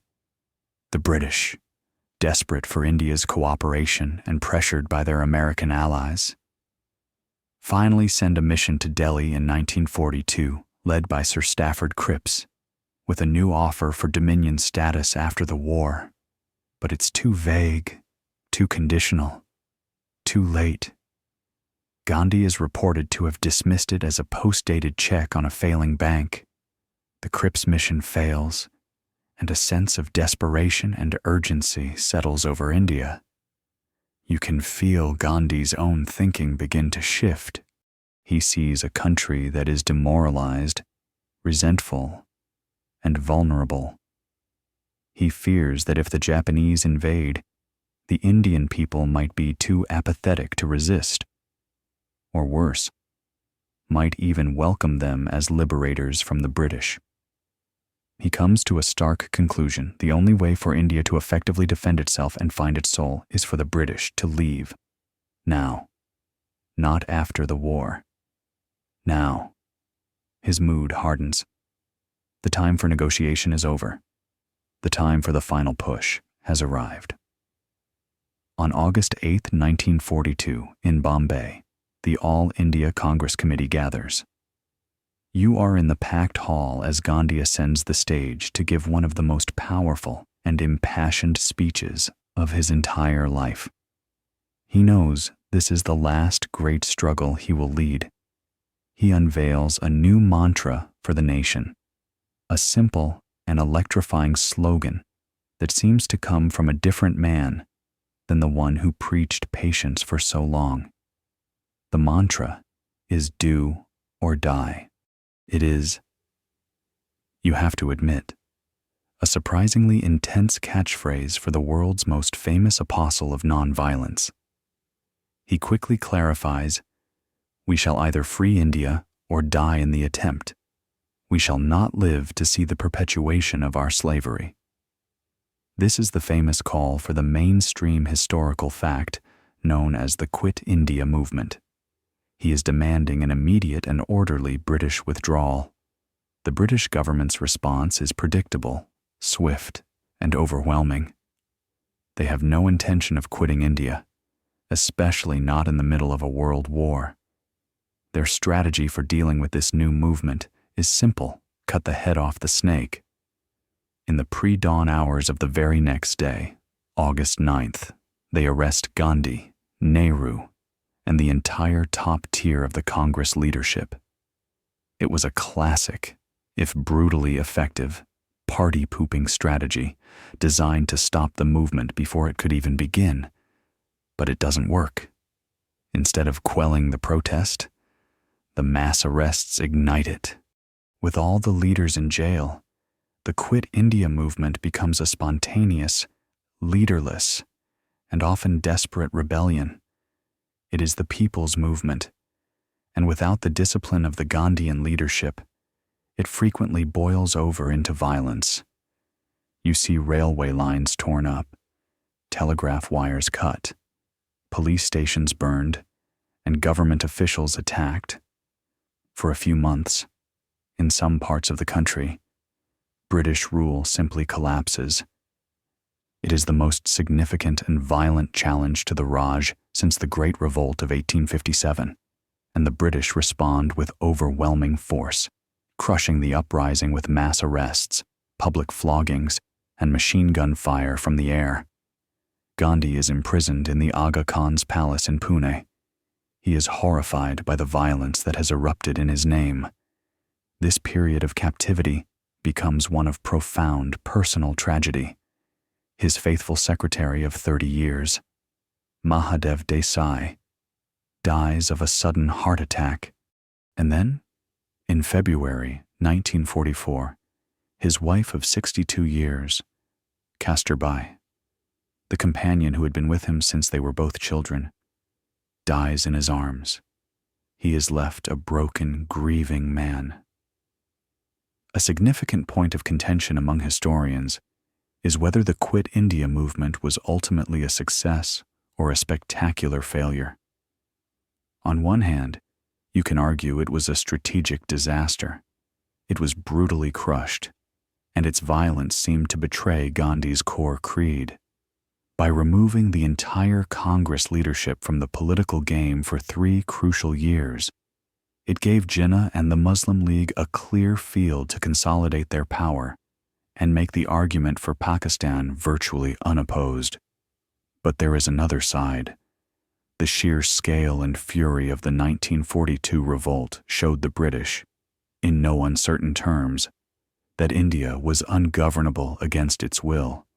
The cost of holding onto the subcontinent through brute force was simply too high. When the war finally ended, a battered and bankrupt Britain would look back on the Quit India movement and realize that their time was up. Holding on was no longer an option.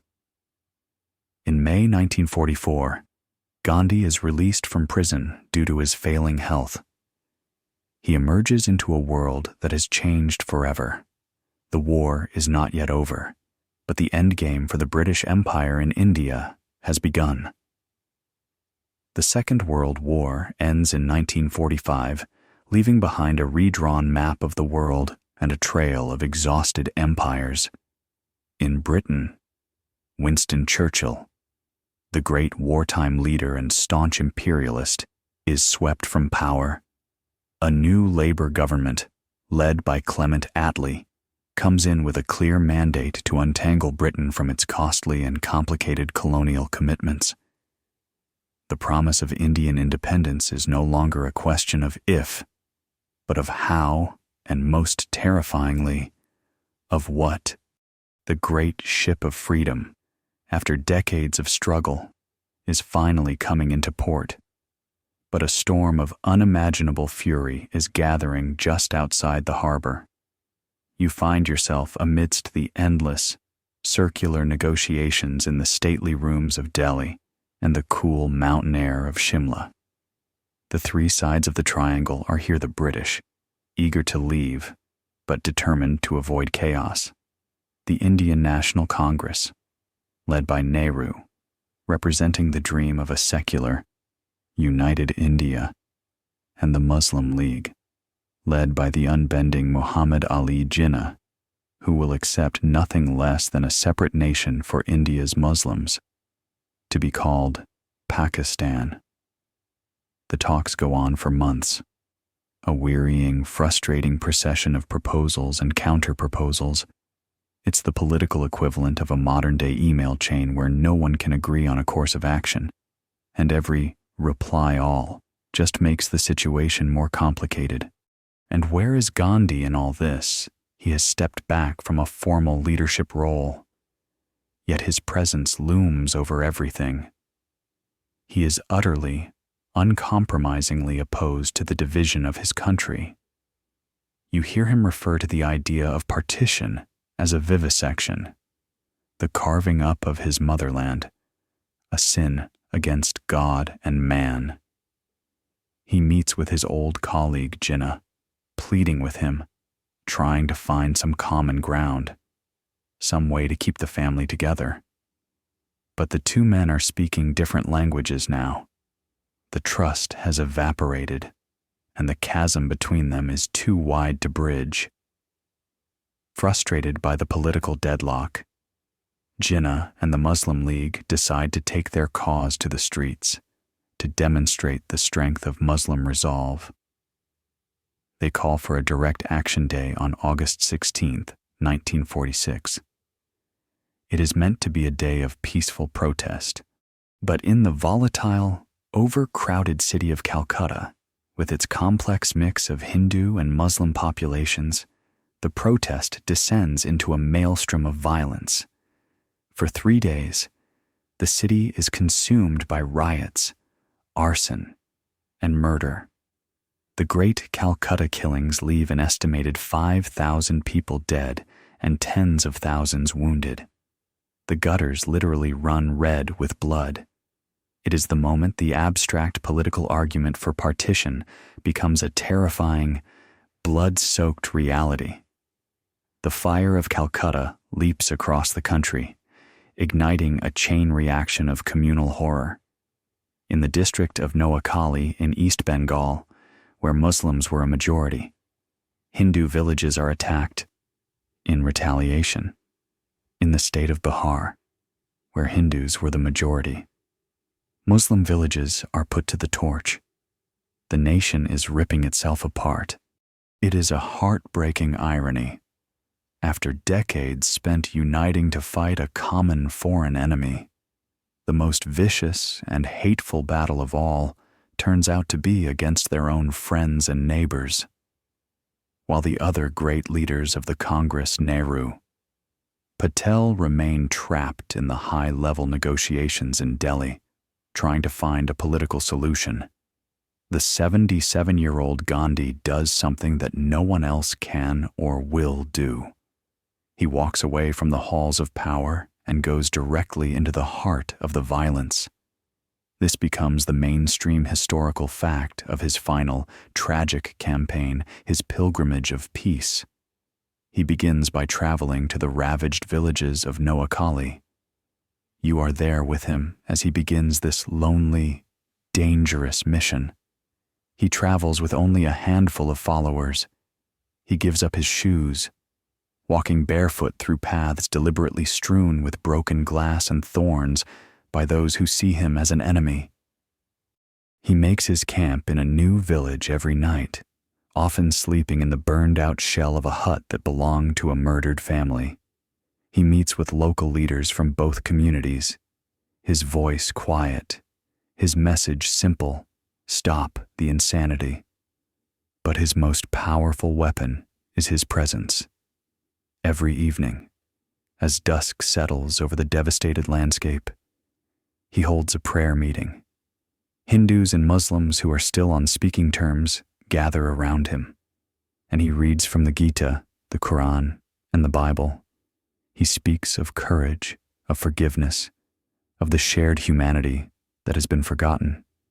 His work is slow, patient, and incredibly dangerous, but slowly, miraculously, it begins to work. The very presence of this frail old man shames people into stopping the violence.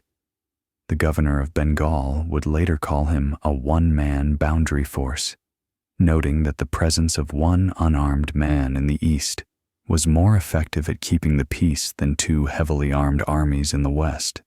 But while he toils in the villages, the political decision is made. Historians remain deeply divided over the inevitability of partition.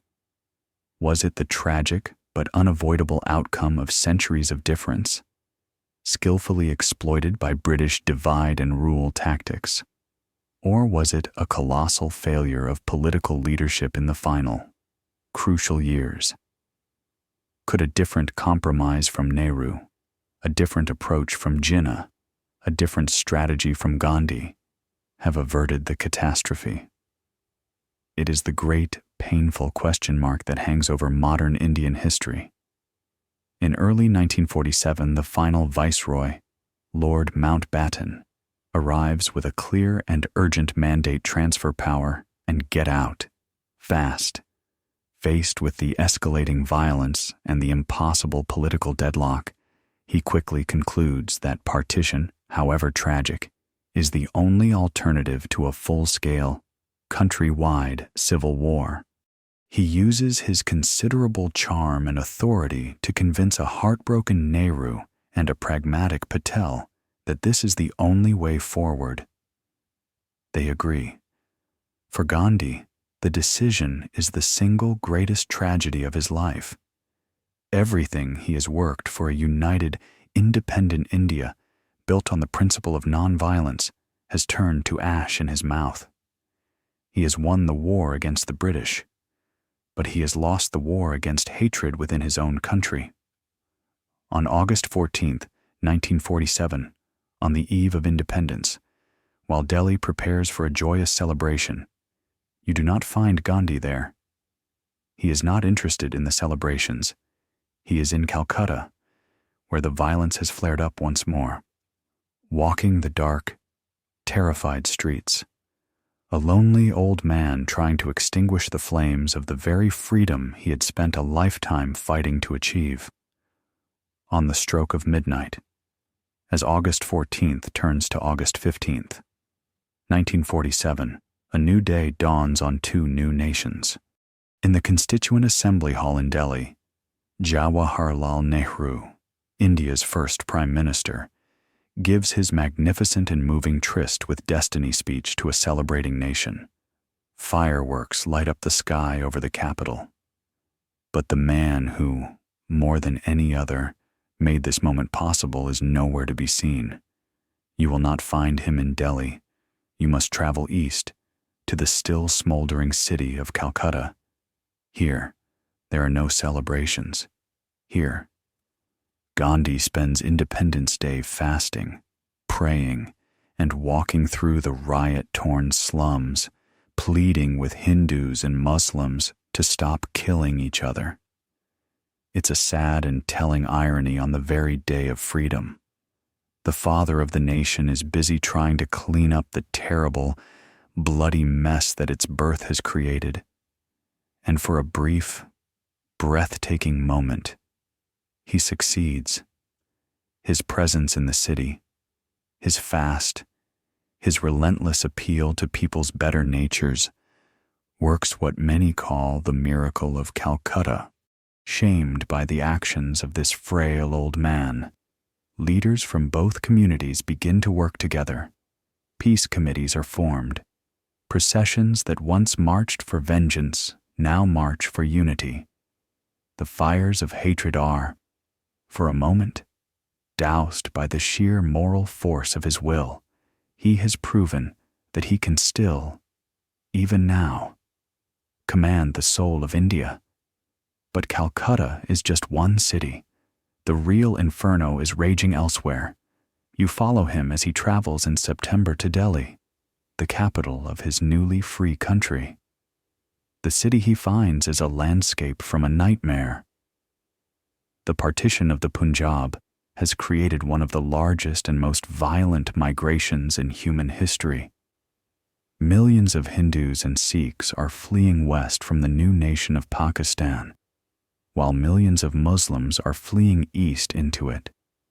Trains arrive in Delhi packed with silent, butchered bodies. The Hindu and Sikh refugees who make it to the capital are filled with an understandable but terrifying rage. They have lost everything: their homes, their land, their families, and they seek revenge on the Muslims of Delhi who still remain. The city is convulsed by riots and massacres. He takes up residence in a place called Birla House, a large mansion owned by an industrialist supporter. From here, you watch as he is confronted with the ugliest face of the freedom he has won. He tours the refugee camps, seeing firsthand the misery and the seething hatred. He is deeply disturbed by the inaction of his own friends, the new leaders of India. Men like Nehru and, in particular, the powerful Home Minister, Sardar Vallabhbhai Patel, seem to him to be overwhelmed by the crisis, and perhaps even willing to turn a blind eye to the vengeance being wrought against the Muslim minority. Two things finally push him to unsheathe his final weapon. The first is the ceaseless violence in Delhi. The second is an act of state. As part of the complex financial settlement of partition, the Indian government owes Pakistan a sum of 550 million rupees. In the midst of the violence and an undeclared war that has broken out over the disputed territory of Kashmir, the Indian cabinet, led by the pragmatic and iron-willed Sardar Patel, decides to withhold the payment. Their argument is a practical one. Why give money to a new nation that will almost certainly use it to buy weapons to fight you? For Gandhi, this is not a matter of pragmatism. It is a matter of truth, of honor. A promise is a promise. To go back on it, he feels, would be to poison the soul of India at its very birth. He is heartbroken that his own disciples, the men he trained for decades, are now choosing the path of anger and expediency over the path of righteousness. It must have felt like a terrible betrayal, a moment where the only way to get his own children to listen was to, in the most extreme way imaginable, put his foot down. And so, in January of 1948, he makes his announcement. The 78-year-old man, already frail and emotionally shattered, will begin a fast unto death. This is the mainstream historical fact of his last great public act. He lays out his conditions with stark simplicity. He will only break the fast when two things have happened: when communal peace is restored to the streets of Delhi, and when the Cabinet of India agrees to honor its commitment and pay the 550 million rupees to Pakistan. It was an audacious, desperate gamble. A poignant debate continues among scholars and biographers regarding the primary target of this final fast. Was he speaking to the conscience of the violent mobs, using his own suffering to shame them into peace? Or was this a raw act of political coercion, aimed directly over their heads at his old friends? Nehru and Patel, a moral ultimatum designed to force the hand of his own government. The truth is that it was likely both a spiritual appeal to the soul of the people and a shrewd political move against the power of the state. You are there at Birla House as the fast begins. The grounds become the focal point of the nation. Each day he is carried out to the garden for his evening prayer meeting, and each day his voice is a little weaker, his frame a little smaller. The nation holds its breath. Leaders of all communities, Hindus, Muslims, Sikhs, Christians stream to his bedside, weeping, begging him to live. The pressure on the government becomes unbearable. The potential death of the Mahatma at the hands of his own cabinet's policy is a prospect too horrifying to contemplate. And once again, the miracle begins to happen. The shock of the fast sobers the city. The rage begins to dissipate, replaced by a shared anxiety for this old man's life. Peace marches replace riots. Leaders of extremist groups, who had been inciting violence just days before, come to his bedside and sign pledges, promising to protect Muslim lives and property. He wanted a genuine change of heart, not just a temporary ceasefire, perhaps the world's most difficult to verify key performance indicator. But he could see the tide was turning. Faced with this dramatic shift in the public mood, and the looming death of their mentor, the cabinet folds. They announce that the money will be paid to Pakistan immediately, after 5 days, with a written pledge for peace signed by all of Delhi's major community leaders in his hand. Gandhi finally agrees to break his fast. He accepts a glass of orange juice from the hand of his friend Maulana Azad, a Muslim leader. He has won. With nothing but his own fading life force, he has pulled his nation's capital back from the abyss. It is his last great victory, and it will seal his fate. The fast is over. A fragile, exhausted peace settles over Delhi, like a thin blanket of snow over a battlefield. He has won his last great victory, pulling the capital back from the brink of all-out civil war. But you can feel that this victory has come at a great cost. He is physically depleted, his 78-year-old body ravaged by the ordeal, and his success has enraged a small but fanatical fringe of Hindu extremists. They see his defense of the Muslims, his insistence on paying the debt to Pakistan, not as an act of honor and compassion, but as a profound betrayal of his own faith and his own people. In their poison-filled newsletters and secret meetings, the man they once revered as the Mahatma is now denounced as Mahatma Gandhi, a traitor. The air in Delhi, though quiet, is thick with a new and specific menace. You are with him through his last day on earth. Friday, January 30th, 1948. It unfolds with the simple, unhurried rhythm of any other day at Birla House.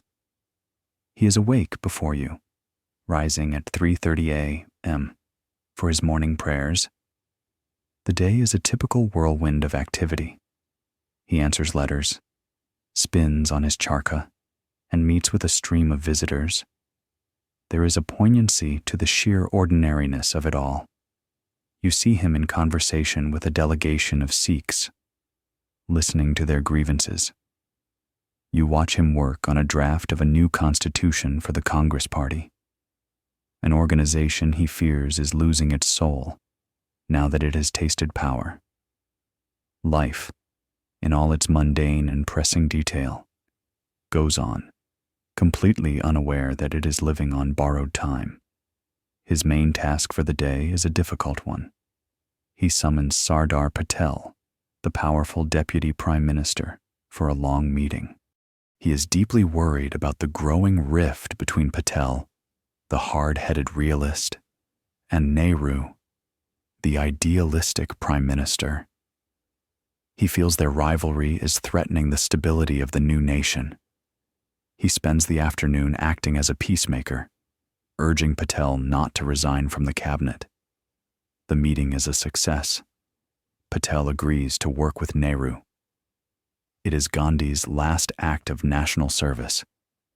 There had been a warning shot, a grim dress rehearsal for the tragedy to come.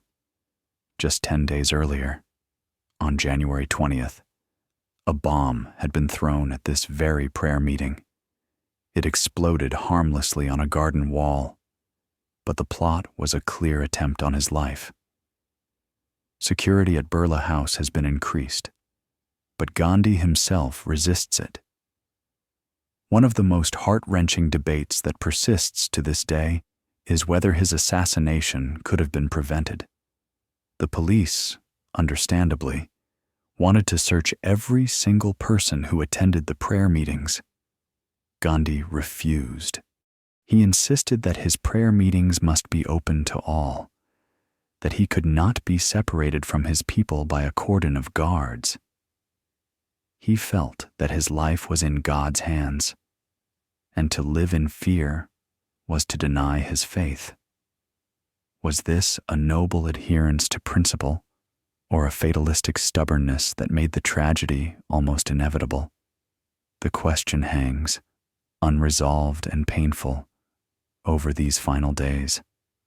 As the afternoon light begins to fade, he is exhausted from the fast and the long day of intense meetings.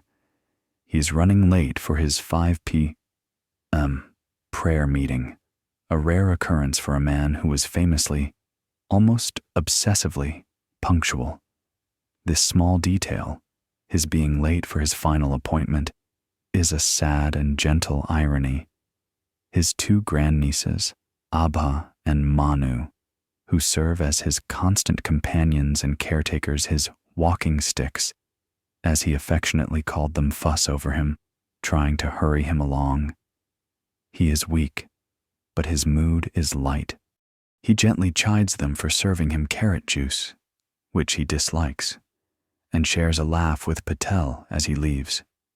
At a few minutes past 5, he finally begins his short journey from his room in Birla House, out across the gardens to the raised lawn, where the crowd of several hundred people has gathered for the evening prayers. The winter air is cool and crisp. You walk beside him. He is leaning on the shoulders of Abha and Manu, a familiar sight to all who attend these meetings. As he walks, he apologizes to them for his lateness, saying that a leader should never be late for prayers. The crowd on the lawn parts respectfully to create a path for him as he approaches the simple wooden platform where he will sit. And then it happens. A man in a khaki bush jacket, young and stocky, steps out from the crowd. He seems to move with purpose, heading directly for Gandhi. Manu, thinking he is just another devotee wanting to bow and touch Gandhi's feet, moves to intercept him, saying gently, "Brother, Bapu is already 10 minutes late. This is the moment. The mainstream historical fact that freezes this evening in time forever." The man, Nathuram Gods, shoves Manu forcefully aside, so hard that the rosary and book she is carrying fly from her hands. He pulls out a small, black Beretta semi-automatic pistol. He is standing only a few feet away. He fires 3 times. The sound of the shots is sharp and shocking in the quiet evening air. 3 bullets tear into Gandhi's frail body, into his chest and abdomen. The force of the impact makes him stagger. For a single, eternal moment, he remains standing. His hands, which had been resting on the shoulders of the 2 girls, come together in the traditional Hindu gesture of greeting and prayer, the namaskar, and as he falls backward onto the grass, those closest to him hear him utter 2 soft words, a breath more than a sound. He ram. Oh, God. It was the name he had chanted his entire life. It was his first word in the morning and his last at night. It was, in the final analysis, his entire message, a life summed up in a single, murmured prayer. For a moment, there is a stunned, silent confusion. Then chaos erupts. People are screaming. The smell of cordite hangs in the air. Godse is seized by the crowd. Gandhi is lifted, his white shawl stained with a rapidly spreading circle of blood, and carried back into the dark, quiet room of Birla House. But it is too late. The light has gone out. The man who had faced down an empire, who had walked 240 miles to pick up a pinch of salt, who had calmed a subcontinent with the force of his own will, has been silenced by 3 bullets in a quiet garden on his way to a prayer meeting. The 3 sharp sounds in the winter twilight of Delhi echo across the entire world. A silence falls, a profound global intake of breath as the news spreads by wire and radio. The light has gone out. The small man in the loincloth is no more. The outpouring of grief is immense, a testament to the space he occupied not just in the politics of nations, but in the conscience of humanity.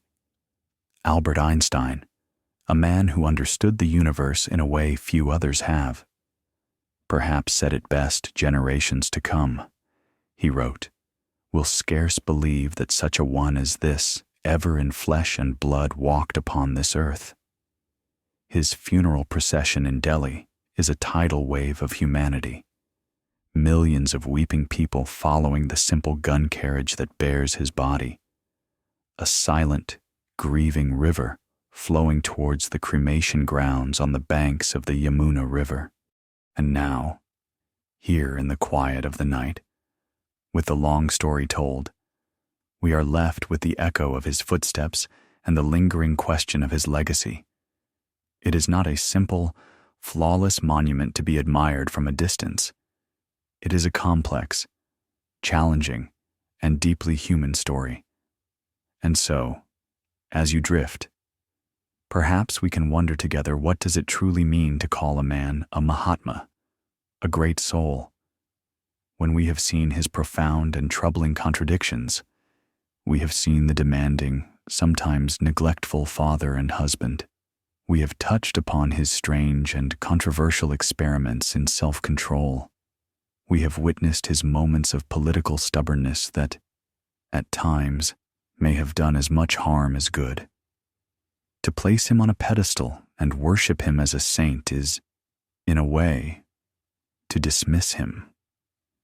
It is to ignore the monumental, lifelong struggle he waged, not just against an empire, but against his own imperfections. Perhaps his true greatness lies not in being flawless, but in his relentless, brutally honest, and public struggle to become a better human being. The full measure of his legacy remains a subject of profound and ongoing debate, a conversation that continues in the universities and villages of India and across the world. Was he the father of the nation, the man who single-handedly delivered its freedom? Or was independence an inevitable historical process that he simply guided? Did his vision of a simple, spiritual, agrarian India, symbolized by the spinning wheel, set the nation on a path of moral purity, or did it, as some critics argue, hold back its necessary industrial and economic development? Was he the apostle of Hindu-Muslim unity who died for the cause, or did his constant use of Hindu prayers, symbols, and language, however well-intentioned, inadvertently alienate the Muslim minority and contribute to the very division he so desperately fought against? There are no easy answers to these questions. His legacy is not a single, clear note, but a great, complex chord, full of harmony and dissonance. What is beyond debate, however, is his impact on the world beyond India's borders, his quiet revolution in South Africa, his weaving of a national movement in India, his masterpiece of political theater in the Salt March. These events did not happen in a vacuum. They were watched, studied, and adapted by other peoples in other lands who were also fighting for their own dignity. The mainstream historical fact that his birthday, October 2nd, is now celebrated globally as the International Day of Nonviolence is a simple recognition of a profound truth. The philosophy of satyagraha, the force of truth, echoed across the oceans.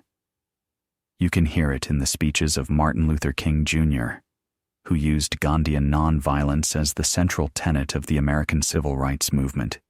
You can see it in the patient, disciplined struggle of Nelson Mandela and the ANC against apartheid in South Africa.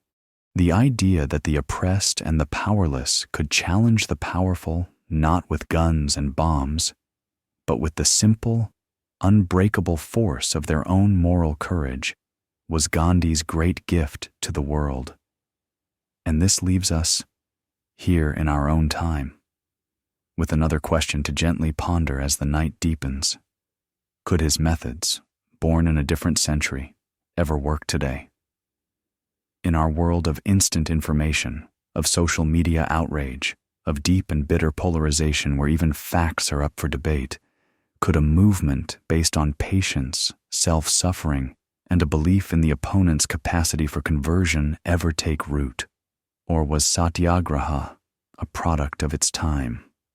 A unique weapon that worked against a British Empire that, for all its faults, had a certain sense of its own moral hypocrisy and was susceptible to the pressure of world opinion. It is a question without an answer, a thought to simply hold as you listen to the quiet rhythm of your own breathing. But perhaps his most enduring legacy is not the grand political method, but the small, simple idea at its core, the idea that history is not just made by kings and generals, by vast impersonal economic forces, but by the choices of individuals. It is the belief that one person, by choosing to live in truth and without fear, can become a force of nature.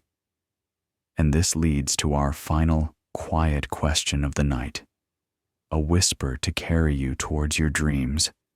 What can one person, with nothing more than an idea and the courage of their convictions, truly accomplish? Mohandas Gandhi, the shy boy from Porbandar, the failed gentleman from London, the coolie barrister from South Africa, showed us that the answer might just be everything. And so our long walk with the man in the loincloth comes to a gentle end. The story, with all its triumphs and its deep, deep sorrows, is complete. You can feel the narrative beginning to soften now, the sharp edges of history dissolving into the quiet dark around you. The images of protest marches and prison cells, of spinning wheels and prayer meetings, can all begin to fade, like watercolor paintings left out in a soft and steady rain. Let the details drift away now. Let the names and the dates become indistinct, like distant sounds heard from across a calm body of water. There is nothing more to learn, nothing more to analyze. The journey is over. All that is left is the gentle echo of the story, a feeling of a life lived with immense, if imperfect, purpose. Allow your mind to release its grip on the tale. Let it become a soft, warm, and comforting weight, a presence that gently reassures you that the struggles of the day are done, and the time for rest has come. Feel the rhythm of your own breath, slow and steady, a quiet, peaceful drumbeat in the stillness of your room. Let each breath carry you a little further away from the waking world, a little deeper into a state of serene and comfortable rest. The story is a boat that has carried you to the shore of sleep, and you can now step off onto the soft, welcoming sand, leaving the boat to drift away on the tide of the night. There are no more steps to take, no more thoughts to think. There is only the gentle, quiet, and deepening peace of this moment, right here, right now, as you let yourself go completely.